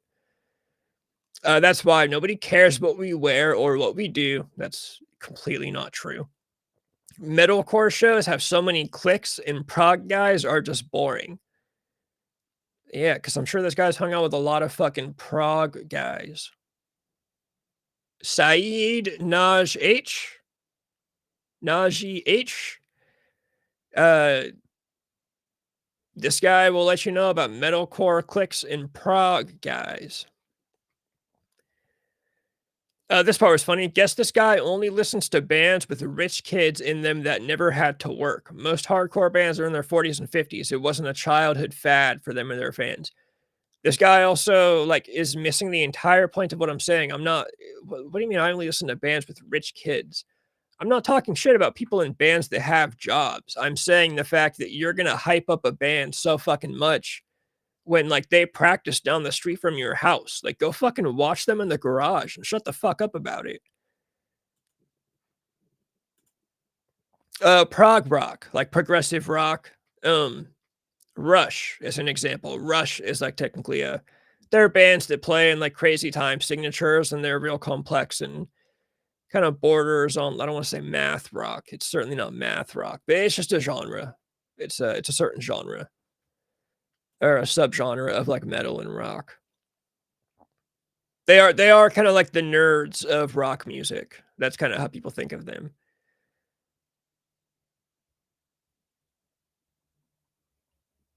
Yeah, yeah, that's part of the pretentious thing. If you don't like hardcore, you must be some like spoiled rich kid, or you must have some traumatic experience that stops you from liking hardcore.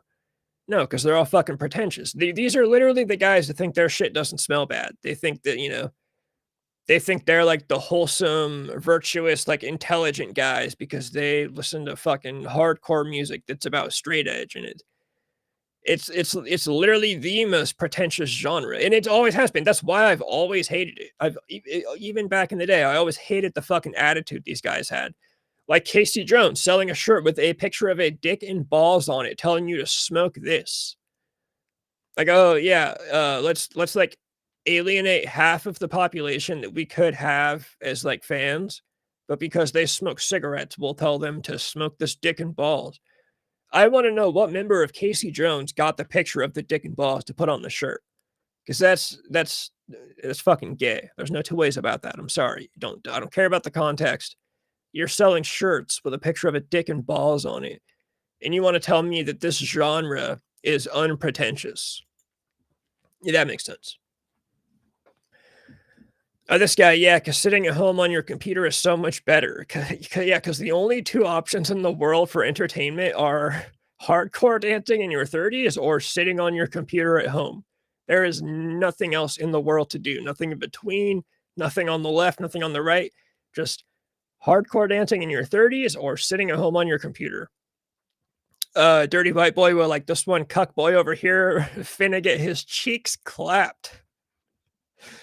I feel like this guy didn't even watch the video, he was just commenting on stuff because, like, that's a very generic, like, mean call, like, he probably commented this on, like, 200 reels that day. He was just going he was just going off about people getting their cheeks clapped, which is fine. No problems there, this guy was fine. My politics are banning anyone born after 1996 from attending hardcore shows. But also remember, unpretentious, right? This is the not pretentious crowd. These are the unpretentious people. But if you are a certain age, they don't want you enjoying their music. This guy, this is a good way to get traction. I mean, yeah, I was like, okay, cool. It has done just that for me, actually. Now I'm throwing elbows at minors at all ages shows. I don't know if this guy was implying that I look like a minor, like he's saying that after seeing me, he's gonna start elbowing minors. But somebody put this guy on a watch list, Flavor Club. This guy is beating up minors, which I guess that guy up there that became a man in a pit was also talking about beating up minors, but at least he was funny about it. And he was obviously sexually assaulted, so leave that guy alone. He deserves to be left alone in peace. This guy, very generic. You're too cooked to be casting hate like this. You look scuffed beyond help. What just scuffed? Like that made me think of like when my mom says I look scruffy, like when I haven't shaved and my hair is like frizzy. Like it's like when your mom's like, "Oh, you look real scruffy today." I didn't really get that one. Cooked. Like okay, so this guy's either like 18 or he's like in his 30s trying to talk like an 18-year-old. which I have friends, they say cooked. I guess nothing wrong with that, but, it was just super generic. It's like, "What do you mean?" Like, I doubt this guy even hardcore dances, honestly. "Don't you dare bother my plants." Yeah, I don't know if that's real or not, but, okay, whatever. Here we go. A, crowd kill or be killed. I didn't make the rules. That's right. Slam Holiday wants you to know. Oh, Slam Jesus. This is the Jesus of Slam right here. This guy's gonna crowd kill you because he's not gonna be killed. That's for damn sure. Uh, so? Yeah, I didn't know what to say to that, so. Here we go. Yeah, it's called fun. Give it a go sometime, dog. Yeah, again, so I posted this open up the pit. Again, yeah, the only form of fun in the world is hardcore dancing in your 30s. I guess that's what this guy's getting at. There are no other ways to have fun except for hardcore dancing in your 30s. So give it a go, dog. Okay. Now we get to the hidden by Instagram comments. Damn fucking right. I still do, and I will until my body just can't. This was the guy I respected most, and I said so. I respect this comment. Best response as of now. I hope your body lasts you as long as you need, my friend. Yeah, cool. This guy showed up on a reel of somebody talking shit about what he does, and he just said, "Yeah, I still do it, and I'm gonna keep doing it." Okay, yeah, cool, right on. This is a guy that's not afraid of people talking shit about him or what he does. He doesn't give a fuck. I was like, dude, awesome. That's if all these comments were like this, none of this I wouldn't even have a stream to do tonight. I would have nothing to talk about. I would have been talking about the Mike Tyson versus Jake Paul fight already, which I'll probably do with like the last 10 minutes that I'm on here. It was rigged. It was totally rigged. Here we go. Having fun, not giving a shit what some other guy in the back with their arms crossed thinks. L take. That's a big like stereotype in the hardcore scene is like the guys that stand in the back with their arms crossed, which is like, okay, like some guys cross their arms and like some dudes stand in the back because they don't want to get hit by a bunch of 30-year-olds hardcore dancing. I don't really understand what's so bad about a guy standing in the back with his arms crossed. I think the mentality is supposed to be that they think they're better than everyone else, but it's like, wait, what? It's stupid. Y'all take it easy. He's just taking the piss out of 30-year-olds because he got crowd killed too hard as a teen and never mentally developed. So then I posted this. The implication was that this guy in the pink shirt, that's the guy that crowd killed me. Yeah, crowd kill. Another term I have not heard since I was a teenager. And it was from the same group of people that told me they were going to start a gang and stab people in the pit. So, automatic disqualification when you start talking about crowd killing. Oh my God. Imagine talking like this and taking yourself seriously as an adult.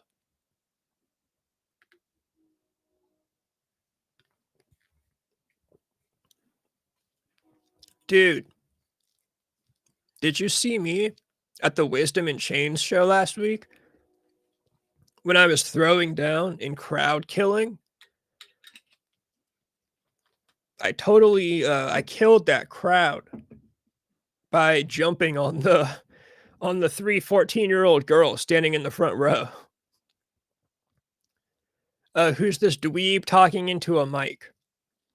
I love those comments when people talk about like, there's someone else on here that says like, who gave this guy permission to talk into a mic? I think that guy was actually up there. We already covered it. These people act like owning a microphone is like, like, oh, who gave this guy a microphone? Like, I go fucking buy a microphone. Like, go, like you could do that shit too. Like, what do you mean? Like, who's this guy talking into a mic?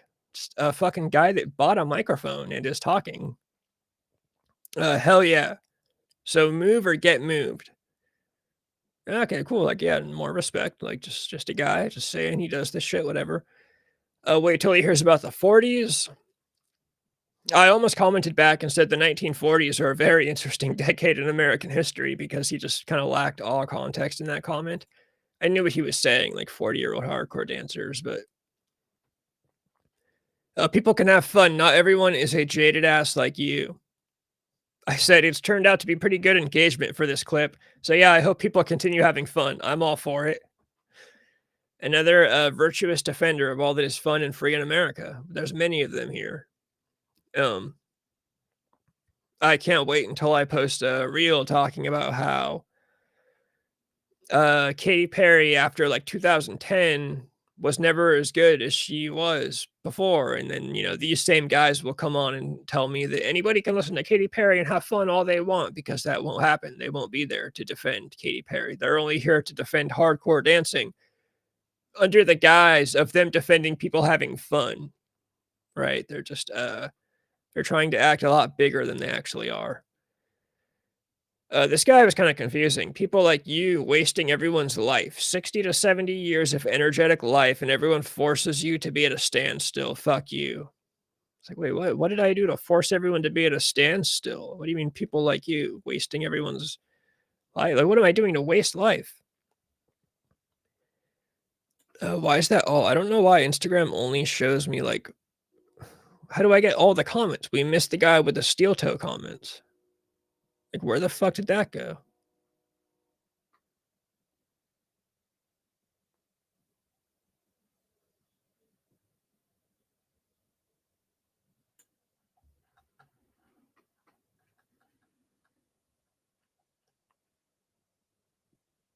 Oh, well, now I'm kinda pissed off. Where did that comment go? Instagram does that to me on my phone too. I have to click, like, most recent or, like, for there's a comment, like, you can click on a button that says "for you," as if some of the comments are for you and some aren't. I don't know, but on, like, Google Chrome, it's hella different though. I don't know where a button is to bring it up.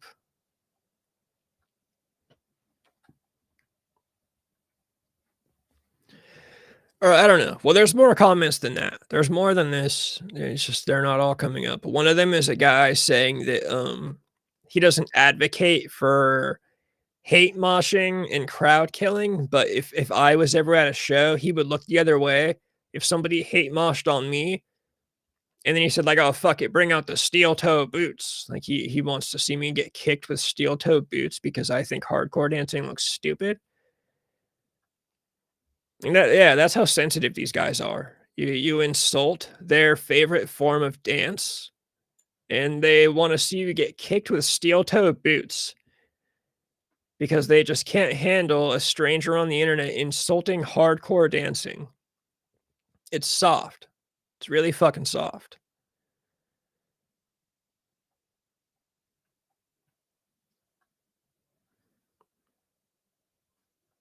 Yeah, I don't know. I can't find that one comment, but it was there. I posted it on my story. Everyone that's here, I mean, the few people that are here have seen it. It's, oh, man, yeah, that was entertaining. Dude, that was like a whole hour and a half. Yeah, I'm an hour and 27 minutes just going over those Instagram comments. It's like the softest fucking genre in the world.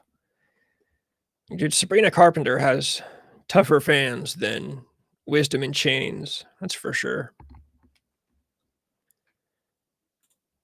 Very unpretentious and peaceful.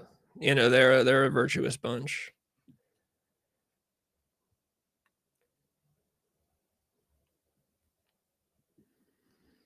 Alright, I guess just because I put it in the clickbait title, was Jake Paul and Mike Tyson fixed? Like, was that rigged? Was that like a pro wrestling deal? Because I think it was. I thought it was ever since they booked it. It was meant to bring in Jake Paul as the next big guy, which, who knows how that's gonna go. They're trying to make Jake Paul the next big guy, but the problem with real fighting or boxing, whatever he's doing, is that you can't predict outcomes. So they've gotta fix all these matches where he wins. So I think it's kinda obvious. They called Mike Tyson and they said, "Hey, we want you to let Jake Paul go over." Uh, did I say Tyson Vick? No, I don't think I said Tyson Vick. Why the fuck would I say Tyson Vick? Um, yeah, Jake Paul's team was also, keep in mind, this is coming from a pro wrestling mind. I know Proto Max will get this thinking too. For someone that's been watching pro wrestling forever, it was totally, booked. Uh,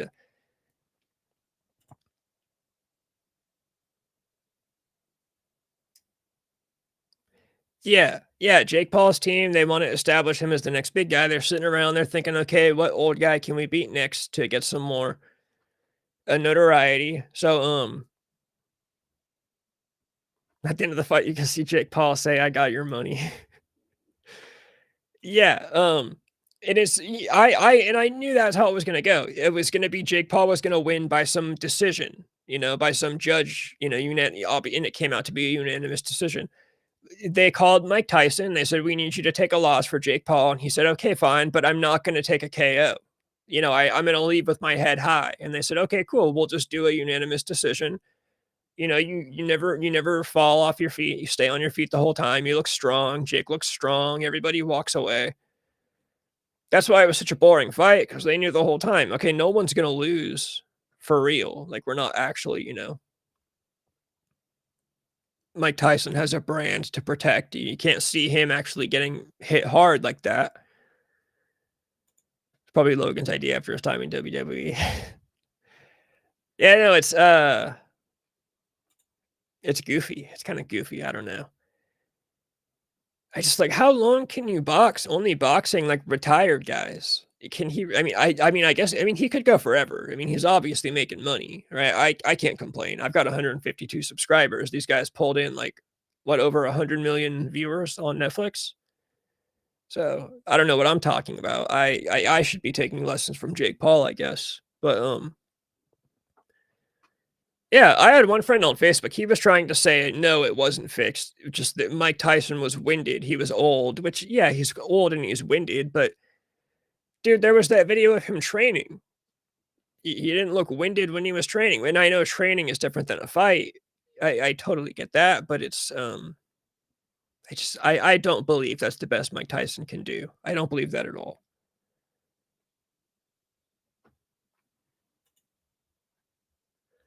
And, dude, everybody knows it was fixed.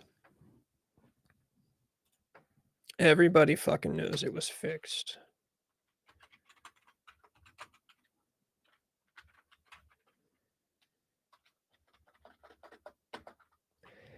Damn, so hashtagging on YouTube is hard because there's not a lot of, like, there's no hashtag for hardcore or hardcore music. That's how you know hardcore music sucks. YouTube doesn't have a hashtag for you.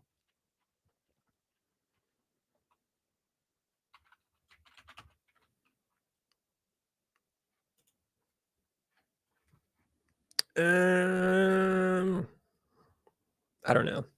I don't know what I should tag this video with.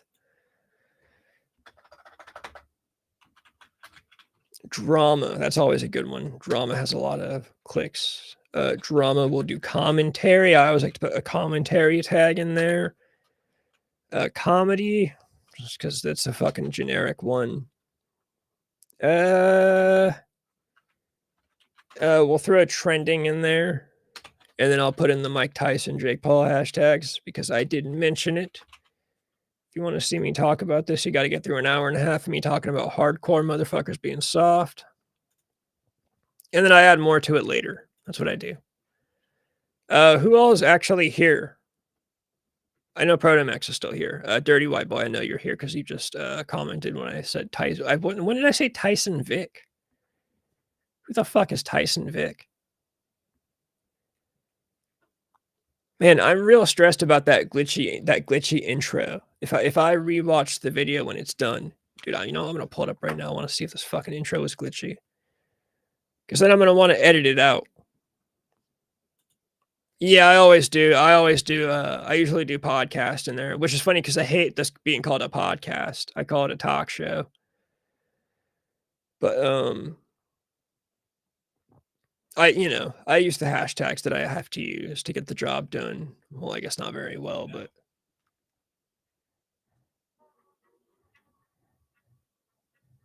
all right, I'm rewatching the beginning of the stream.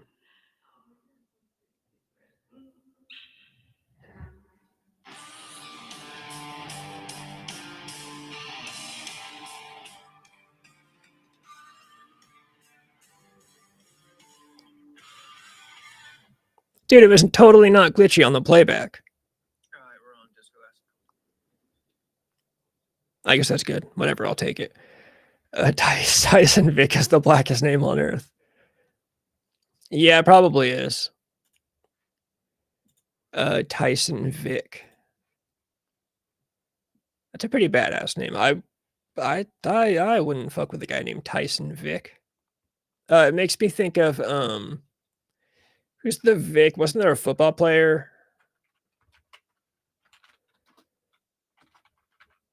Yeah, Michael Vick. Michael Vick. When you Google Michael Vick, the second thing that comes up is Michael Vick dog fighting.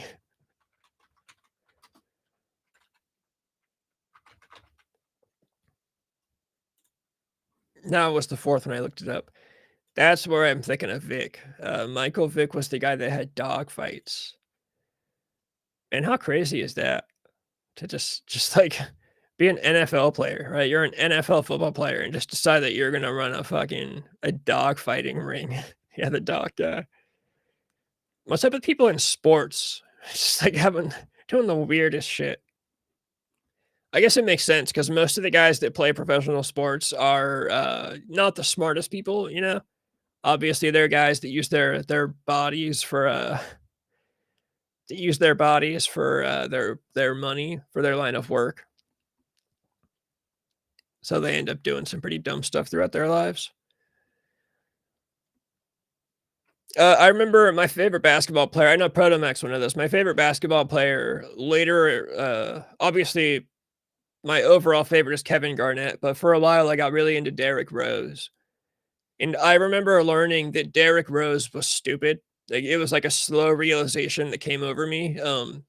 There was that time when he got accused of like gang rape by some girl, and it turned out to be a girl who like consensually let him and his friends bang her out at a party, but she just wanted to make some money. Like it went to trial and everything, and he got uh, totally found to be innocent. But when that whole thing was going on, like, every day he would give statements, and I was like, "Oh my god, he's stupid." Like, my favorite basketball player is not smart. It was during a preseason when this whole thing was going on, so he was doing, like, warm-ups and practice and also going to trial. So he was doing these, like, press conferences, and they were like, "Yeah, how have you been, doing balancing your workouts along with your court dates?" And he said something about like, "Oh, yeah, you know, I've been doing prison-style warm-ups in my bedroom," and people were like, "Why the fuck is he on trial for gang rape talking about doing prison-style warm-ups or, like, workouts in his bedroom?"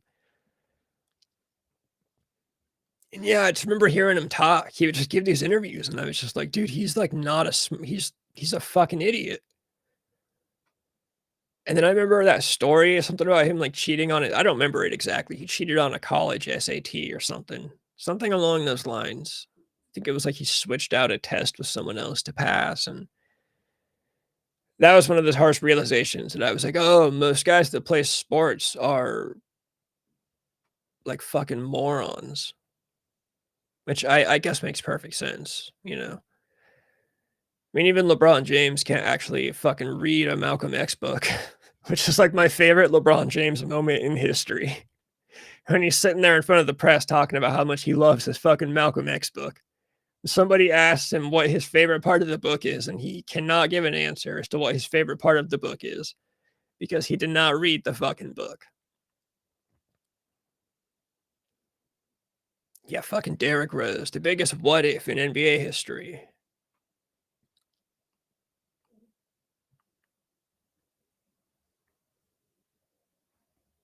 I remember when I was like in my like mid 20s, I was working at a gas station, and some guy came in.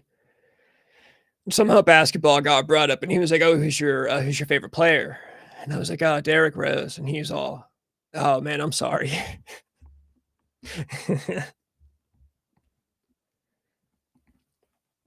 Which I thought was the proper response.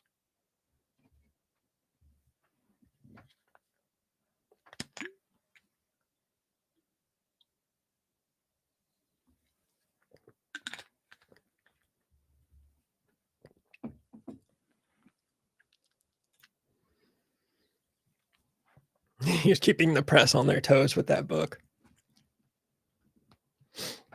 Yeah, in like 4 years, LeBron's gonna come back and tell the press what his favorite part of that book is. He's just waiting for the big climax. Yeah, I saw that, I think I just hit my microphone. I saw that he retired. Honestly, you know, it's fine. Yeah, it just really is a bummer. You know, every once in a while, I'll still go back and watch. There's a great highlight video on YouTube of, I mean, there's plenty of them, tons of them, of Derrick Rose in his prime. And dude, he was like unstoppable. Like every time he got up into the air, literally like situations where like three guys are coming in on him, and he's like, it looks like the fucking Matrix, just like maneuvering in the air through these like three big dudes and just getting to the rim, like just completely unstoppable. And he was also right before, I feel like he was right before the, like Steph Curry kinda blew up, so it was before the three-point shot was, like, the only thing that people cared about. So he was still driving, like, that's why I liked Derrick Rose, 'cause he was a driver, and I always liked that mentality as opposed to anything else, like, dude, just go get as fucking close to the fucking rim as you can, 'cause that's where the shot's the easiest. That's the kind of basketball I always liked. I like three-point shots, don't get me wrong, a cool fucking 3 is, of course, cool, but when, dude, you're just, like, shooting from the fucking logo, it's just like, "Okay, dude, like, who cares anymore?" Like, what does it matter? You're just gonna walk across the fucking logo and then just shoot, and, like, it's yeah, I don't like any of that. It's, like, way more fun to watch a dude maneuvering through the air, getting past 2 or 3 defenders.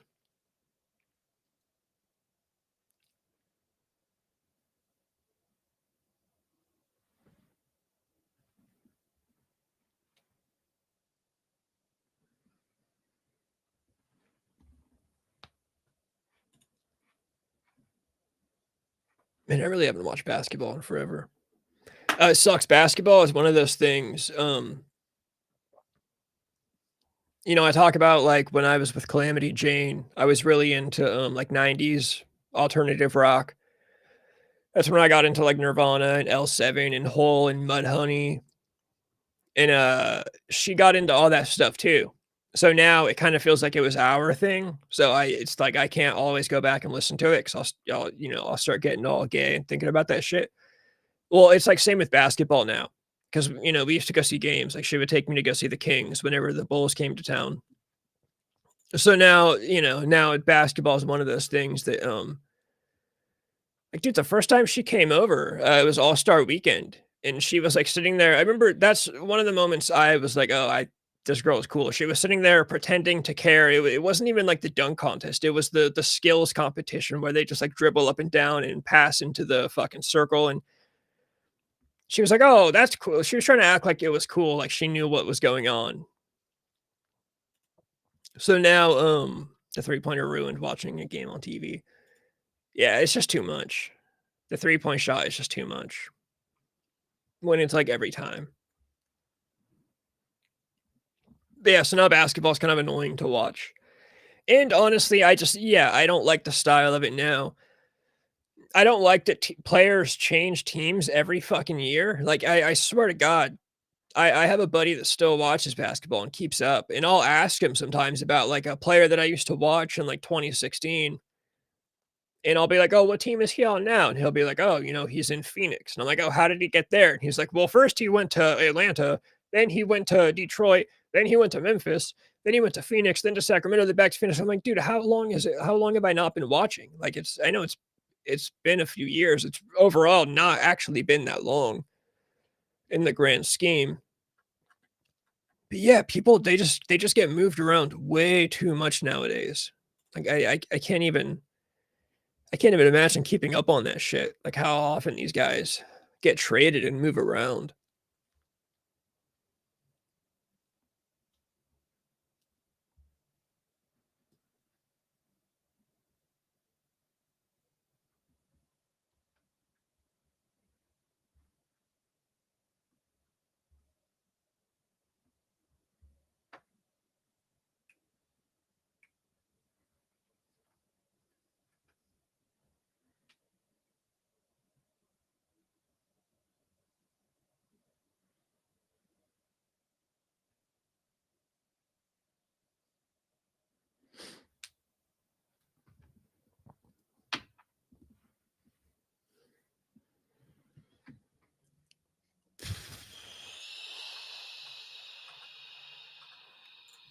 Yeah, fucking A. I guess Derrick Rose. I don't know, at least he's, like, retiring before he's, like, I don't wanna say terrible because it's not like he's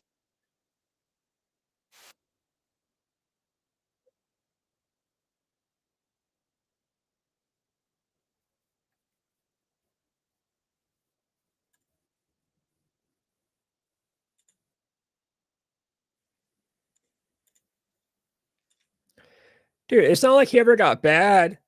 Like, I remember when, he was, like, a point guard on the Knicks, and people would talk about, like, they would kinda talk about him as if he was bad now, and I was like, "No, he's not bad, he still averages, like, fucking" it was, like, 17-ish points a game. He's still a good point guard, he's just it's just compared to what he used to be, of course, but he was never bad. I don't think he ever became, like, a fucking egregiously bad player. It was just compared to his fucking prime, of course, it was never the same.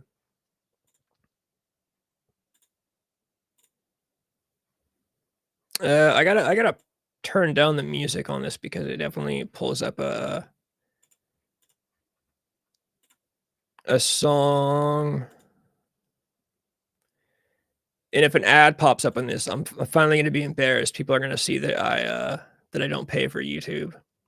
Yeah, this is one that I always like to watch, on House of Hoops, top 10 dunks from Derrick Rose.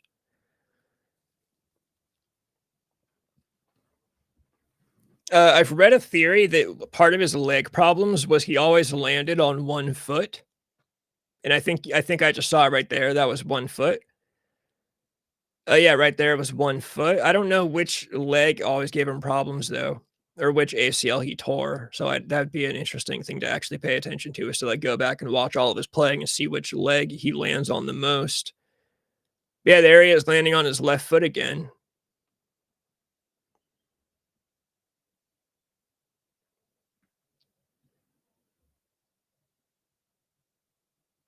Oh, yeah, that's badass. Good dunks are the best. Yeah, left foot again. Was it his left ACL that he tore?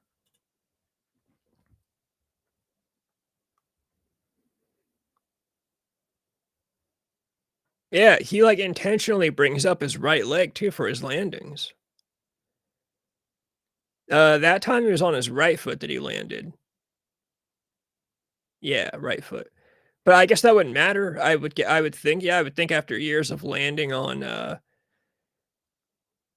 one leg, maybe that's why. I remember I read there he is on the left leg again too. I remember reading someone actually wrote something that was really interesting about, I guess, like, all the way from, like, high school to college, I think this was a guy that, like, talked to people that knew him. He always had bad, like, not workout routines, but, he never really took it too seriously, all the stuff that you do off the court to, like, maintain. I think that time he was on his right foot, but he definitely was a 1 foot land yeah, right here. Yeah, on the right leg. Yeah, he always lands on one leg. So that's a theory I always entertained, was that maybe that's what was wrong with his legs, was his landing was always so bad. That's a great dunk, just going right around this guy. We all know the number oh, no, this is number 2 on this list? Or was that 1? I couldn't see. This is his best dunk. This is I don't care what the list says, that's his best dunk. When he goes over Dragic, whatever the fuck his name is. Like, that's the only reason I know that guy's name is because he's the guy that Derrick Rose, like, flew up against. He, like, bounces off of him. Yeah, how is that only number 2 on this list? That's crazy, that's bullshit. Yeah, there's no way this is the number 1. They switched up 2 and 1.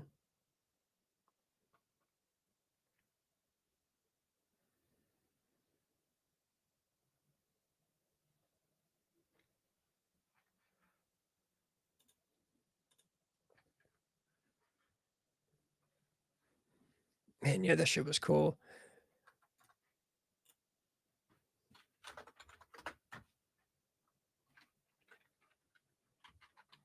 I was just on his Wikipedia page. I wanna go see what, oh, yeah, there's a whole list on the grading controversy when yeah, something apparently someone Derrick Rose had someone else take the SAT for him. Our ACL tear. This was the part I want.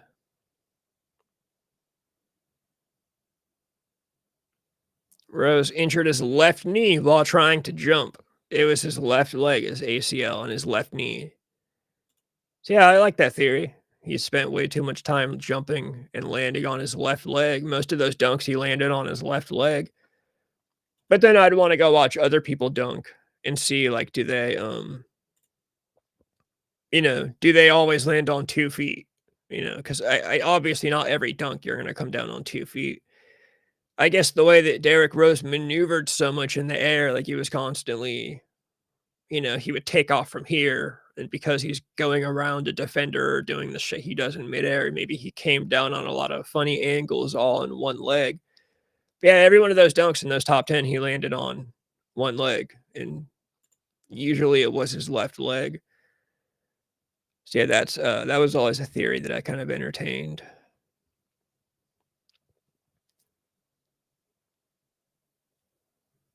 Man, yeah, Derrick Rose was fucking crazy back in the day.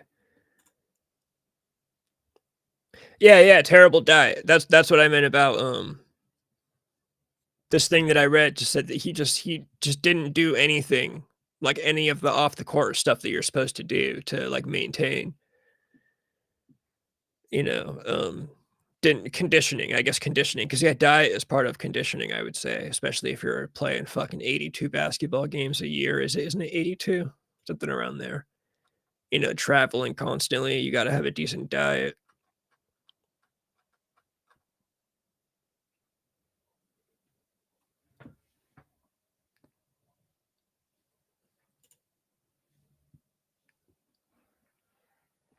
Man, that's a bummer.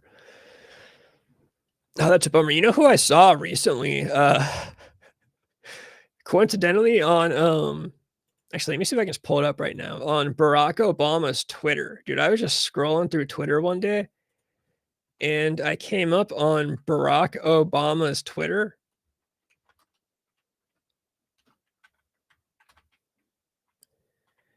Which, by the way, why the fuck is his Twitter so hard to find? Oh, wait, no, it's not. I always spell Barack's name with 2 R's, and it's only 1 R. Let's see if I can find it.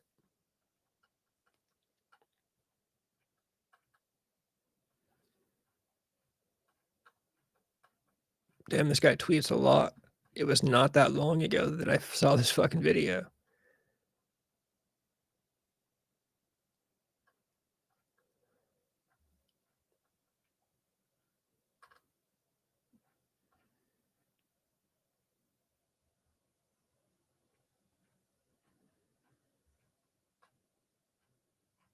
I guess we just had an election, so that makes sense. That's why he was busy on Twitter. Dude, it was literally just like a few weeks ago that I saw this video.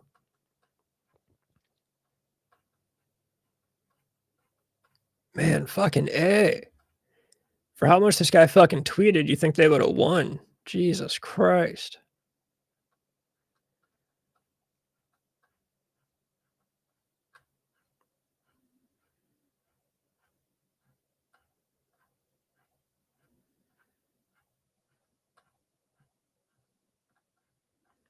Dude, I'm so close to giving up. I'm so close to just giving up on this video and just saying what it was. Because it's not even going to be cool anymore when I find it.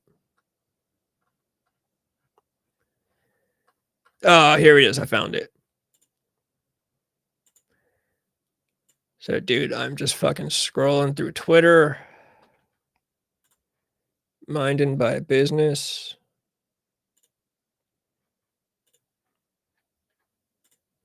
Oh, what's up, Grimrock? Good to see you. I just noticed like 20 minutes, I'm not even kidding, like 20 minutes before I got on that I think you messaged me on Instagram and I just haven't even looked at it yet. I gotta open it. Yeah, fuck, let me get to the screen share. Yeah, so I'm scrolling on Twitter one day and all of a sudden this pops up and I'm like, dude, is that fucking My name is Joakim Noah. fucking Joakim Noah pops up on I'm like, what the hell is going on? I haven't seen Joakim Noah in years. I used to play for the Chicago Bulls before you guys were born. This place gave me a lot, so for me it's really important to give back. Stay focused, stay hungry, stay stay driven on whatever you guys want to do.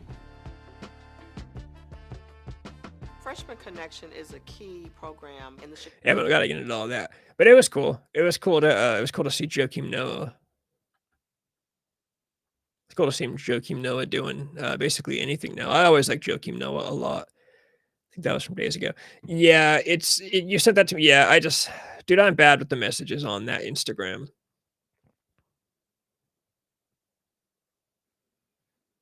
Like right now, I have 1, 2, 3, 4, 5, 6, 7, at least 7 messages, 8 that are like from people. 9.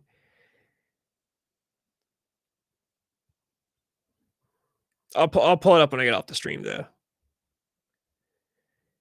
I'm guilty as charged of the bad messages thing on Instagram. Joakim Noah's on. Yeah, I always liked Joakim Noah. I always wanted to get a dog and name the dog Joakim. Grimrock, fuck, I'm just pulling it up now. Yeah, 1 week ago. Oh, it's just a picture of you live, which is actually really cool. I think it looks like an edit you made. It's like 3 pictures of you that are kind of put in a row. This venue looks badass. It looks like you're in front of like sliding garage doors and the lighting is really cool. It's like green lighting.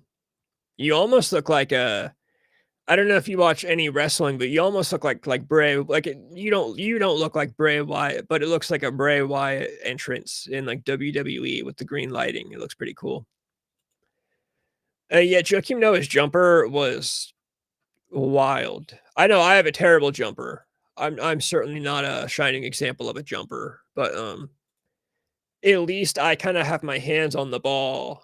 You have your right hand in the middle and the left hand is for Joakim was like that's how I remember it. He kind of both hands around and then would like sling the ball. It was super strange. Like there's no way. But the thing about jump shots is I'd imagine a coach can only, you know what I mean? Like you don't want to completely change up someone's like whatever they're comfortable doing is the thing they should do.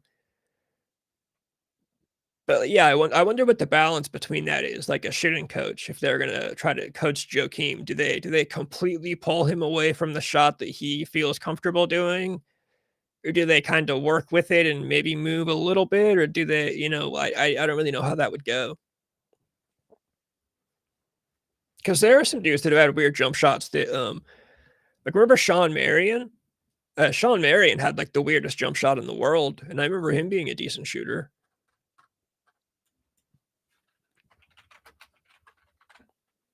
Yeah, when you look up Sean Marion on YouTube, the first thing that comes up is Sean Marion jumper.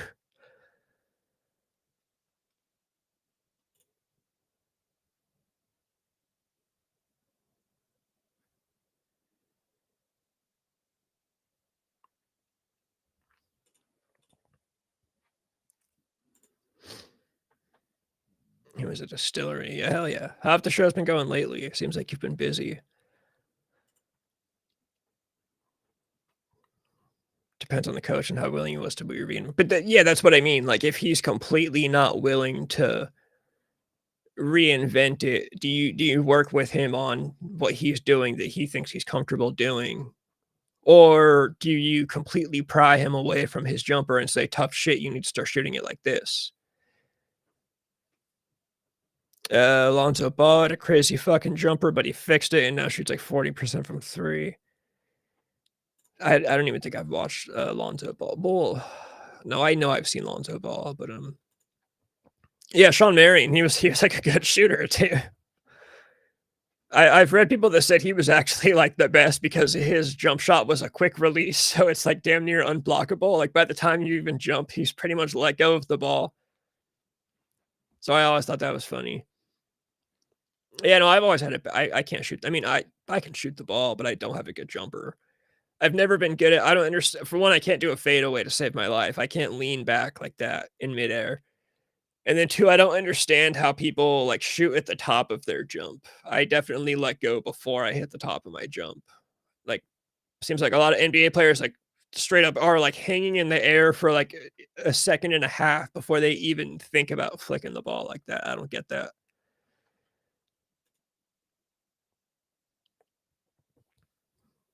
Yeah, Joakim never took jumpers that I remember. I just remember when he got fouled and he had to go to the free throw line, it was like all of Chicago held their breath because they were gonna see the fucking the 4-year-old free throw.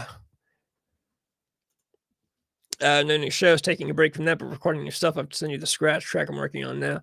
Yeah, send me whatever. I will do my best to open it. Sometimes I don't, but yeah, I'm down to check this out. It does. I do remember the feeling of when it's time to record, you take a break from shows. That's always a fun. Like, okay, now we gotta hide away for a little bit while we record some stuff. My last band was terrible at recording. Here, you know what? Let me show you something that's kind of embarrassing. My last band, the best band I was ever in, we were so bad at like recording and doing the serious stuff because we were always just partying and playing shows that I would start like because I was like, dude, we haven't released anything in like 6 months. So I would get mad and I would just kind of release random stuff that like we never, like literally it'd be like demo, like stuff that we recorded on iPhone voice memos that we're just working on, and I would just release it because I was like, dude, we gotta fucking release something. And one of the times we went to a party and we all got together and we all played this song about how drunk we were. And this is what I was putting out because I got so tired of us not fucking putting something out. And everybody would get mad at me. They'd be like, dude, why are you, let me pull it up right here. They'd be like, why are you putting this stuff out on the internet?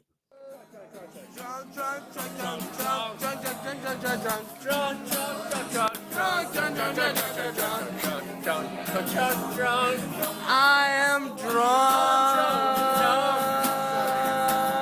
I'm really drunk. I'm really drunk.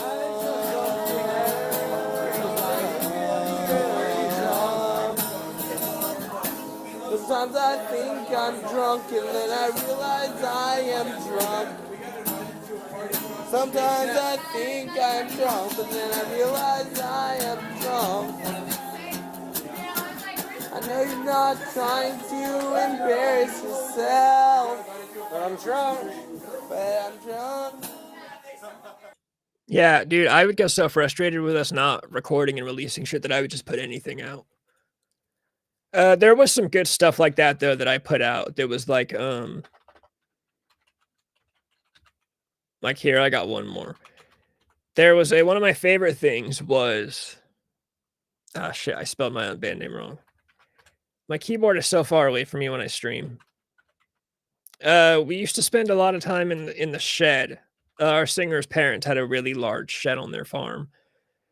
You'd spend a lot of time in the shed, just like drinking and smoking. And one time I was just playing guitar, and our singer. Well, actually, there's two things. I'll play two things because they're both short. This was a random thing that we were doing where. Nice, gotta hash out ideas. Yeah, but we would hash out ideas and then I would release them as songs before we got. So there's one where we wrote. It's funny because this actually turned into our biggest song. I'll play it both like in a row. This was a random riff. This was us all together where we were just singing the words "You taste so good" over and over again. You taste so good. You taste so good to me. You taste so good. Yeah. You taste so good to me. You know. You taste so good. You taste so good to me. You know. You taste so good.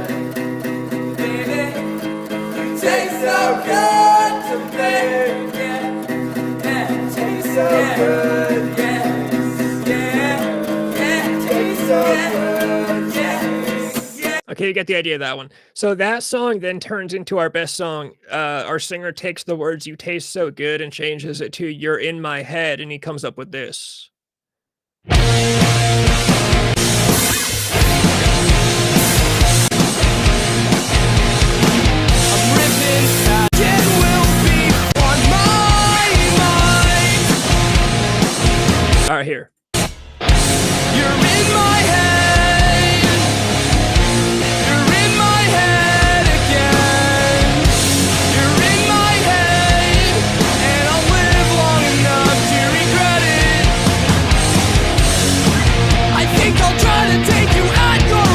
Yeah, so that was a good thing that came out of that.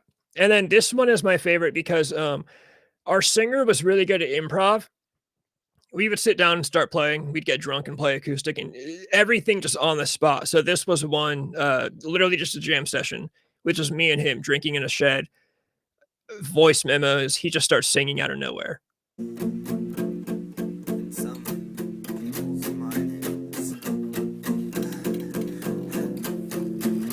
My world inside my head won't spin anymore, and my lungs won't gasp. I'm a hurdle grounded deep in fear and defeat. I am the germs between your teeth, the wind beneath your feet. But I'm no strong bull. I'm the hooligan's dream, a rusted engine steam, a tail pinned between hind legs, a nothing, oh a no one, a burnt out sun, betrayal, my pin name, a hovering cloud, drifting in mist away. I am the hooligan's dream, a rusted engine steam, a lost hunted ghost, a shadow unseen, more so a coward.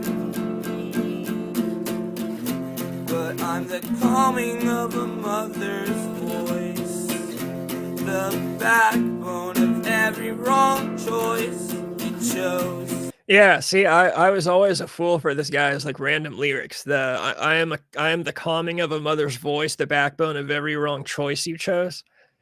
I don't know where he got this stuff. I don't know where he would just drink a 40 of like old E and like the stuff would just pop out of his head when you're playing guitar. To make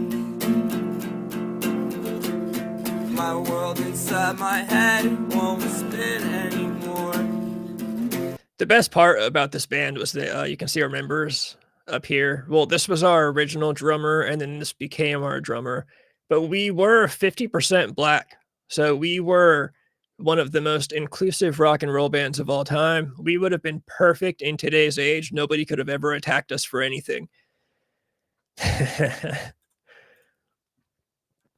Grimrock just followed. What page? If you're talking about the band, where you're talking about the Bandcamp or the YouTube channel, because we've been broken up since like January of 2014. That's awesome. If you whatever page you follow, that's awesome. But no, there will never be anything new uploaded to any of those pages. Our singer has texted me about ideas of like stuff before, but he's one of those guys. He'll never like we just missed like a 10-year. You know what's funny is I still get notifications for the Bandcamp, so I'll get an email saying that you followed the page, but yeah, we never really go on it. Yeah, our singer once in a while will it seems like he'll get in the mood, he'll text me and say like, "Oh, we should record the old songs again." And then of course nothing ever comes of it. He wakes up the next day and probably forgets about it. We missed out on the 10-year. You know, we talked about doing 10-year anniversaries for this 2-track Damn It Dolly EP was like the best 2 tracks we ever did, but that was 2013. We missed that. The Pound Town EP was February of 2013, which is funny. I'm complaining about how we never released anything. Our first EP came out in February 2013, then we put out 2 tracks in July of 2013. And I'm complaining about never putting anything out, but that was only 2 tracks. And then, we took a long time to record because we played a lot of shows. We played a lot of parties. That was like our main thing that we liked doing. But, I was always the one that was like, dude, we gotta fucking record something. And we had a lot of songs. That's the funny thing. Our singer wrote constantly and recorded constantly. We just never used, a lot of stuff got scrapped. The first intro I used for the stream when it was Charlie Manson dancing. That song was one of our unused demos. I don't think I have it uploaded here anymore. I used to just have the intro uploaded. Yeah, I don't anymore. I took it down. You guys know what I'm talking about.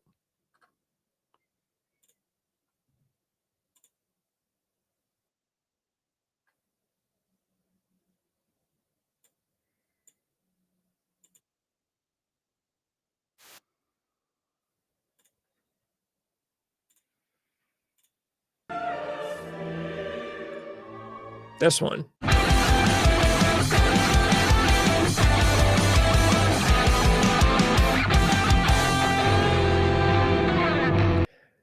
Yeah, that was like the last few seconds of one of our just unused demos. And that was always my favorite. I was pissed that we didn't use that because that little dinky lead guitar riff, that would have been my part. And like girls love that shit. Girls love those little dinky single string leads that because they don't play guitar. So they think it's like a, girls would think that's like a guitar solo when I bust that out at a show. That was always our thing. Whatever we could do to play easy too. Here we go. I'll pull up one more if you're still here. This entire song I play two strings, two notes.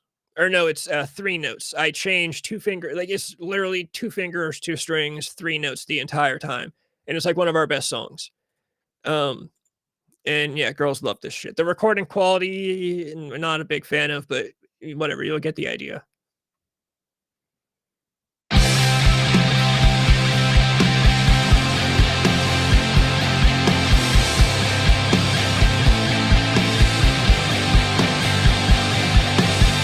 Don't tell me that I won't have it all when it's so hard to care what you say.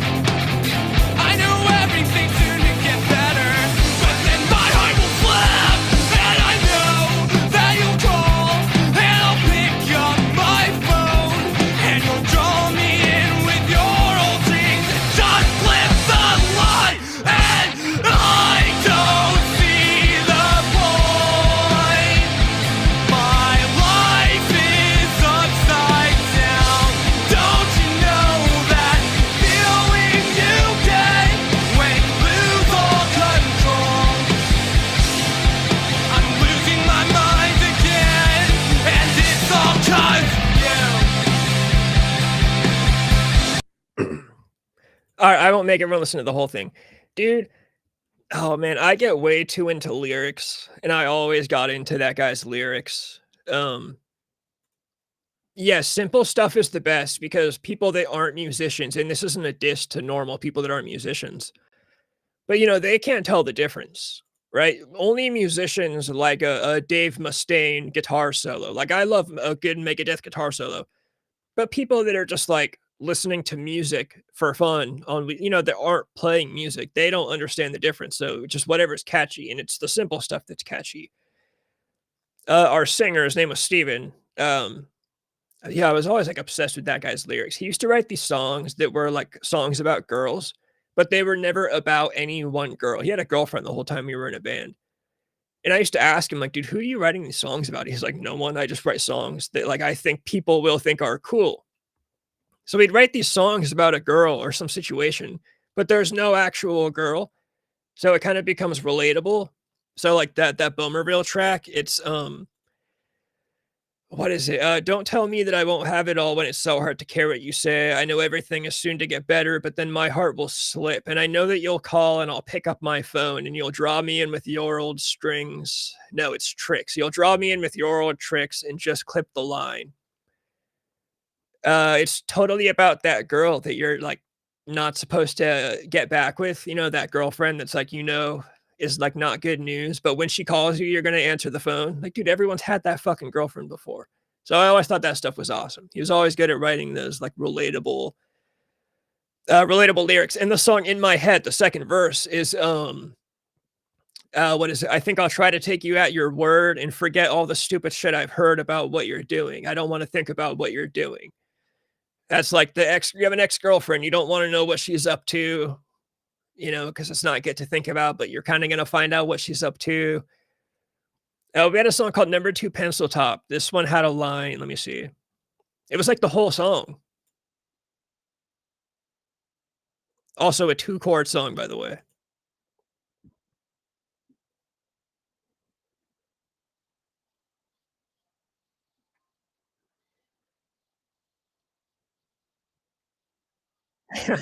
I started playing the song and I forgot. I forgot that I'm not screen sharing. Oh man, I'm terrible at the streaming thing. 2 chords. And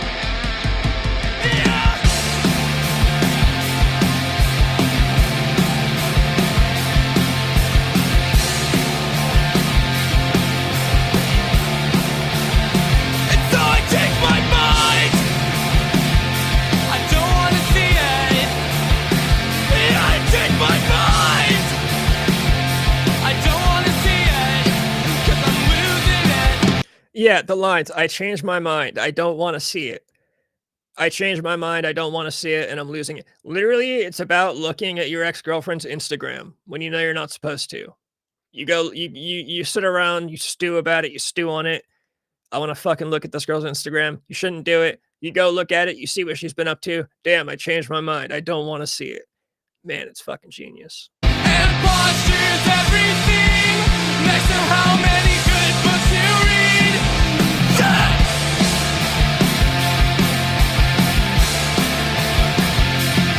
And while you're down there on your knees, you'll use as many bad lines as you please. Yeah! Those lines, I think I remember him saying it's about some, like, imaginary competition, like, you're in some competition with some guy over some girl. It was imposters everything next to how many good books it's either next to how many good books you read or how many good books he reads. Like, he's talking about this guy is more educated than him, this guy reads more books than him, and then it's, while you're down there on your knees, he'll use as many bad lines as you please. I think it's genius. This last little part, I scream. It's kinda hard to hear, I'm a little bit in the background, but he sings the lines, "I changed my mind, I don't wanna see it." You'll hear, like, a high screaming behind him yelling that stuff. It's me screaming. I was, when he recorded this EP, I came over to help him record it, but I drank so much that I passed out on the couch in his garage, so he basically recorded the whole EP. He would wake me up for certain little guitar parts, and then this part was the last part. He was like, "Hey, will you scream over these lines at the very end of this song?" And this was my big contribution.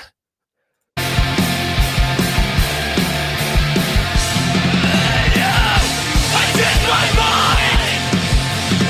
I don't wanna see it. No. I changed my mind again. 'Cause I'm losing it, losing it.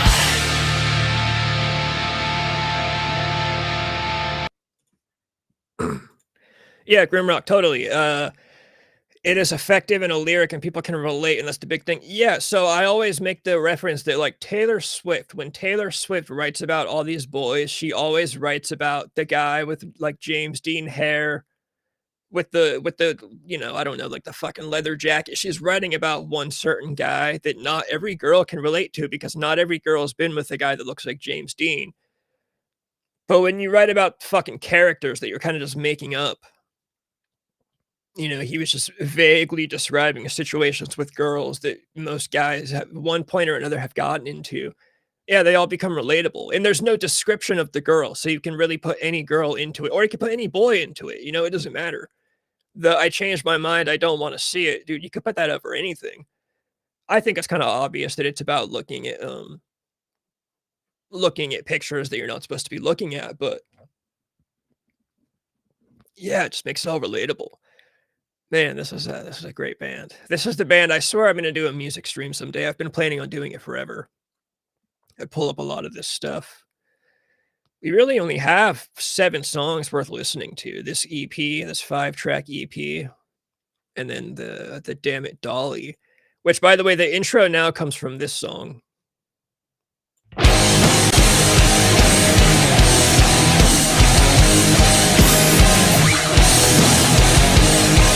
Right here.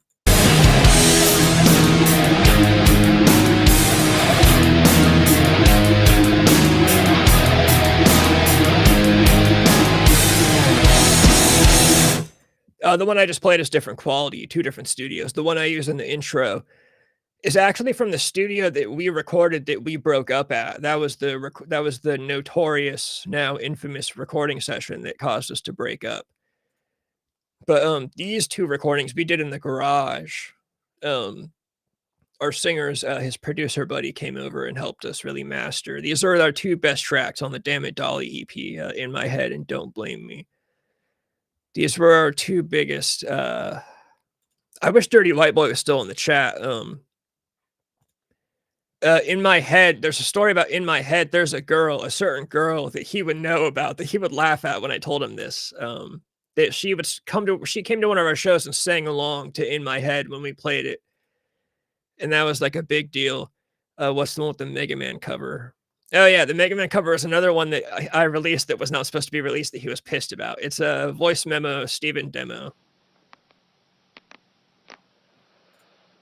I'm all over the place all the time. An anxious boy, losing his mind. Climb so high, just to crumble inside a bottle inside my room. First comes denial, then the moment of shaking. To quench my thirst for a thought to think of how you hang on every word that I would let escape my mouth.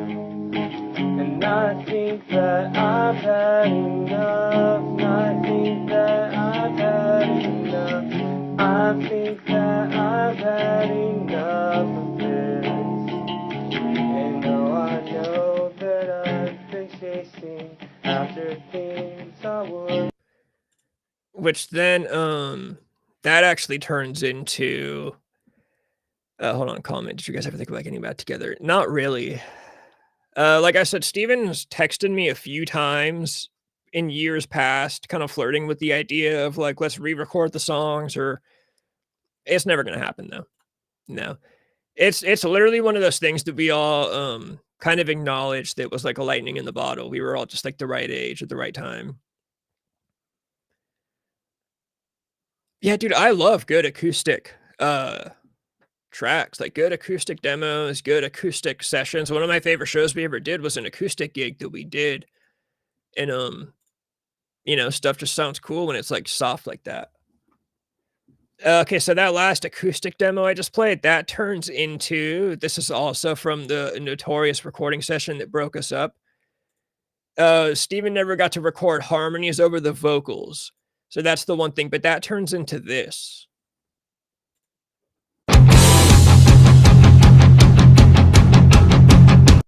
Dude, I feel like this one's way louder. I'm looking over, my camera is sitting right in front of all the controls for on Dropbox.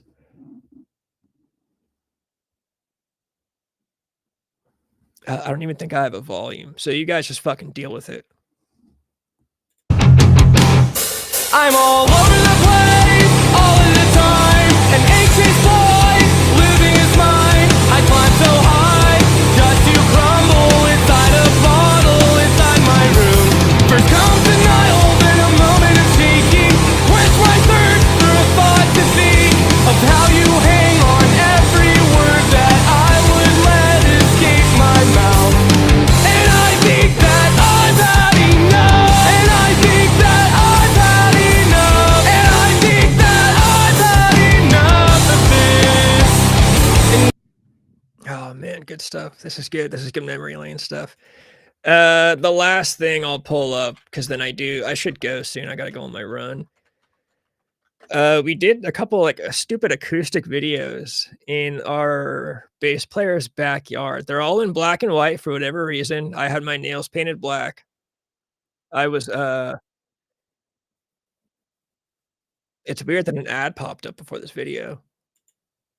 I was 19, my nails are painted black. I have a cigarette in between my 2 fingers while I'm playing the song. So just a little bit of a flex.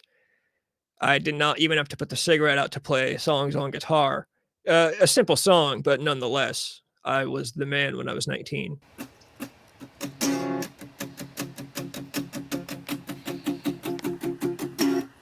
I'm all over the place, all of the time. An anxious boy, losing his mind. I climb so high, just to crumble inside a bottle inside my room. First comes denial, then a moment of shaking. search for a thought to think of how you hang I love how the cameraman keeps going back and forth so you can only hear one guitar at a time. on every word that I would let escape my mouth. And I think that I've had enough. And I think that I've had enough. I think that I've had enough of this. And now I know that I've been chasing after things I would consider to be worth it. At that point, I stopped playing because I just start smoking the cigarette, but the camera's over on Steven. I think because the camera guy sees that I'm not playing. But my part was the same as his anyways, and the camera's on that side, so it didn't really matter. The end, 'cause I'm like you, I Yeah, so you can see me not picking right there. it's alright. And then I start. And it's not easy to remember all the words. I've thrown the cigarette down now because this part required a little bit more intricacy from my fingers. But through and through, I'm done with you. And I think that I've had enough. And I think that I've had enough. And I think that I've had enough. Yeah, the camera work is diabolical. And then right there, the audio just gets weird. It was literally just our buddy with a camera. Actually, one of our old buddies that I ended up like later on like going to hate. Like this is still probably one of the few guys that I would punch if I ever saw. Like if I was ever just walking down the street and I saw Valley. He was a guy named Valley. Used to love him to death. Fuck Valley all the way. Now I'd punch Valley in the mouth if I ever saw him. And I think that I've had enough. And I think that I've had enough. And I think that I've had enough of this. No!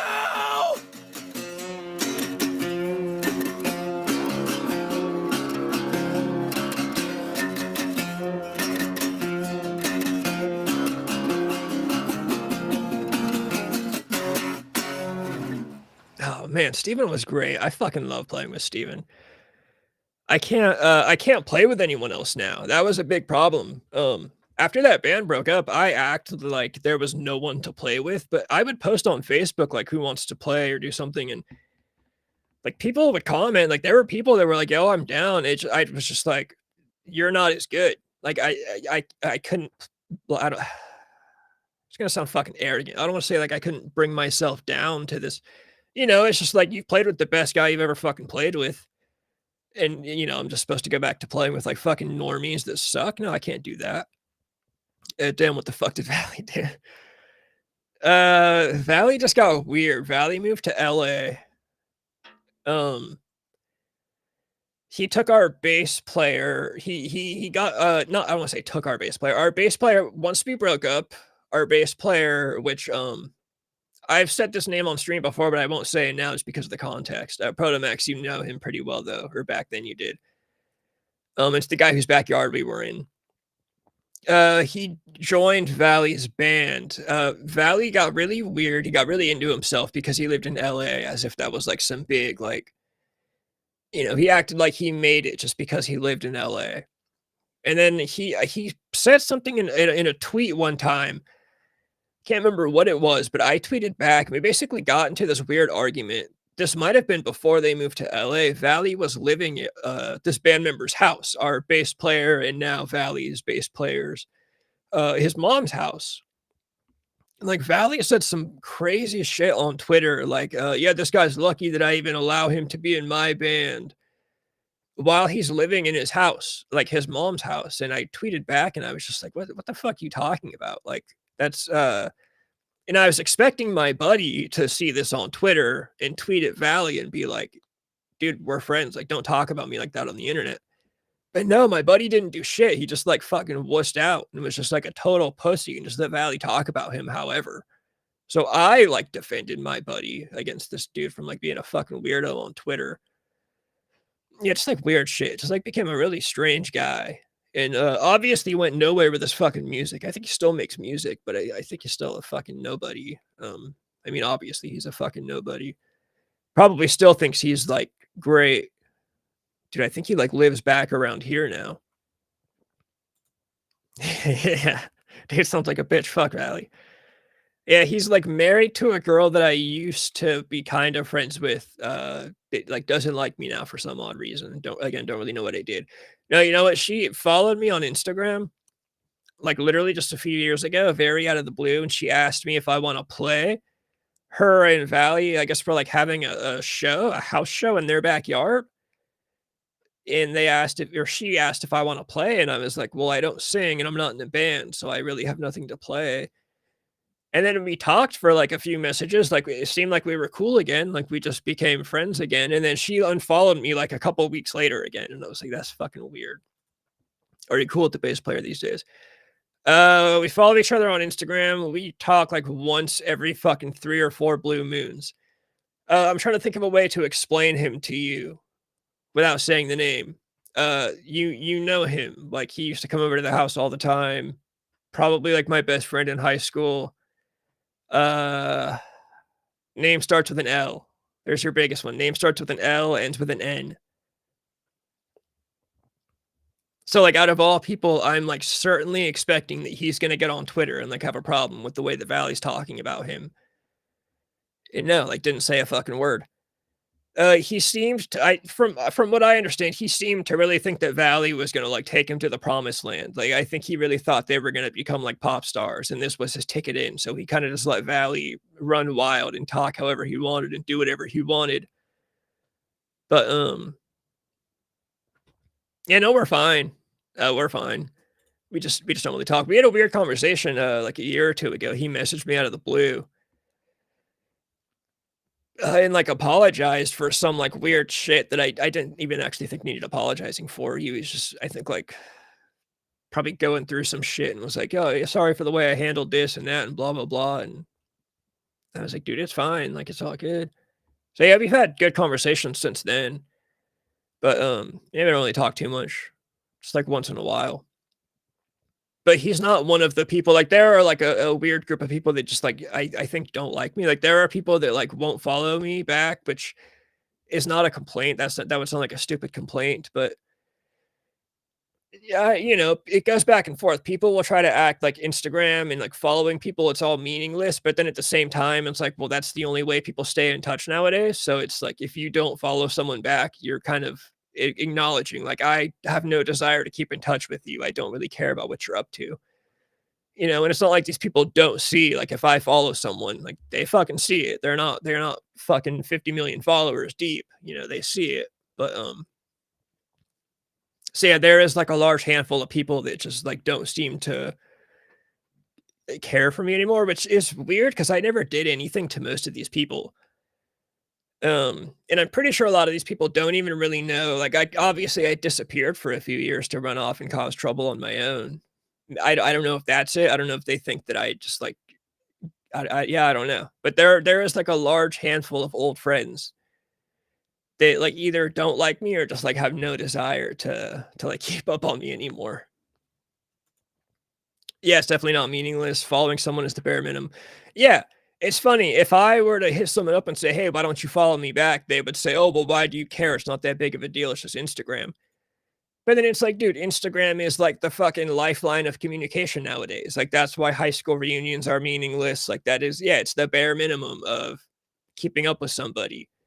We don't text each other. Like, we don't talk on the phone. We don't see each other. So it's, you know, and then the other funny thing about that is that the people that say that are usually the ones that are on their fucking phone 24/7. Like, you're on Instagram all day, but you're going to tell me that Instagram is meaningless. Like, why am I complaining that you won't follow me back?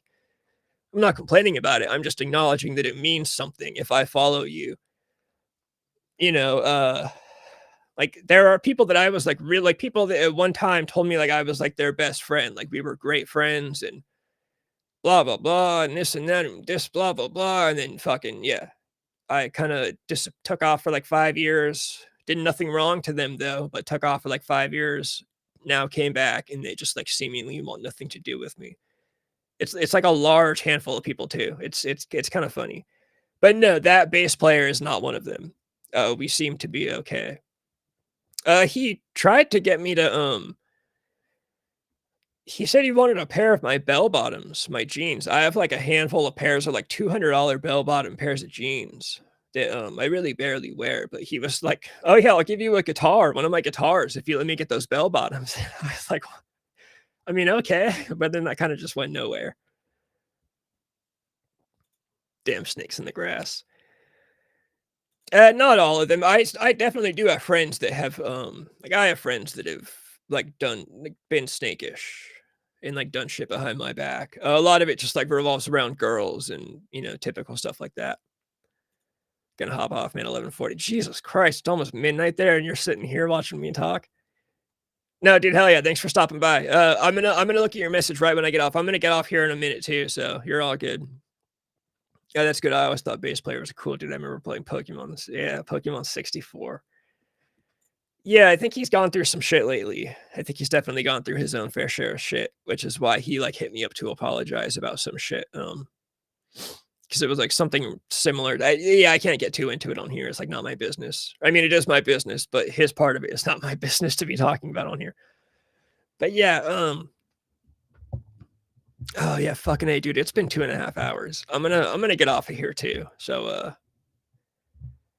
I think right now it's just Proto Max. Grimrock has probably gotten off. But yeah, both of you guys. Fucking thanks for hanging out in here. I gotta go add some hashtags to this shit and try to clickbait the fuck out of this thing.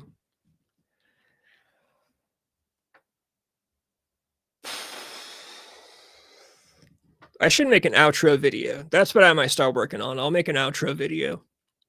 So I have something to play before I click the off button.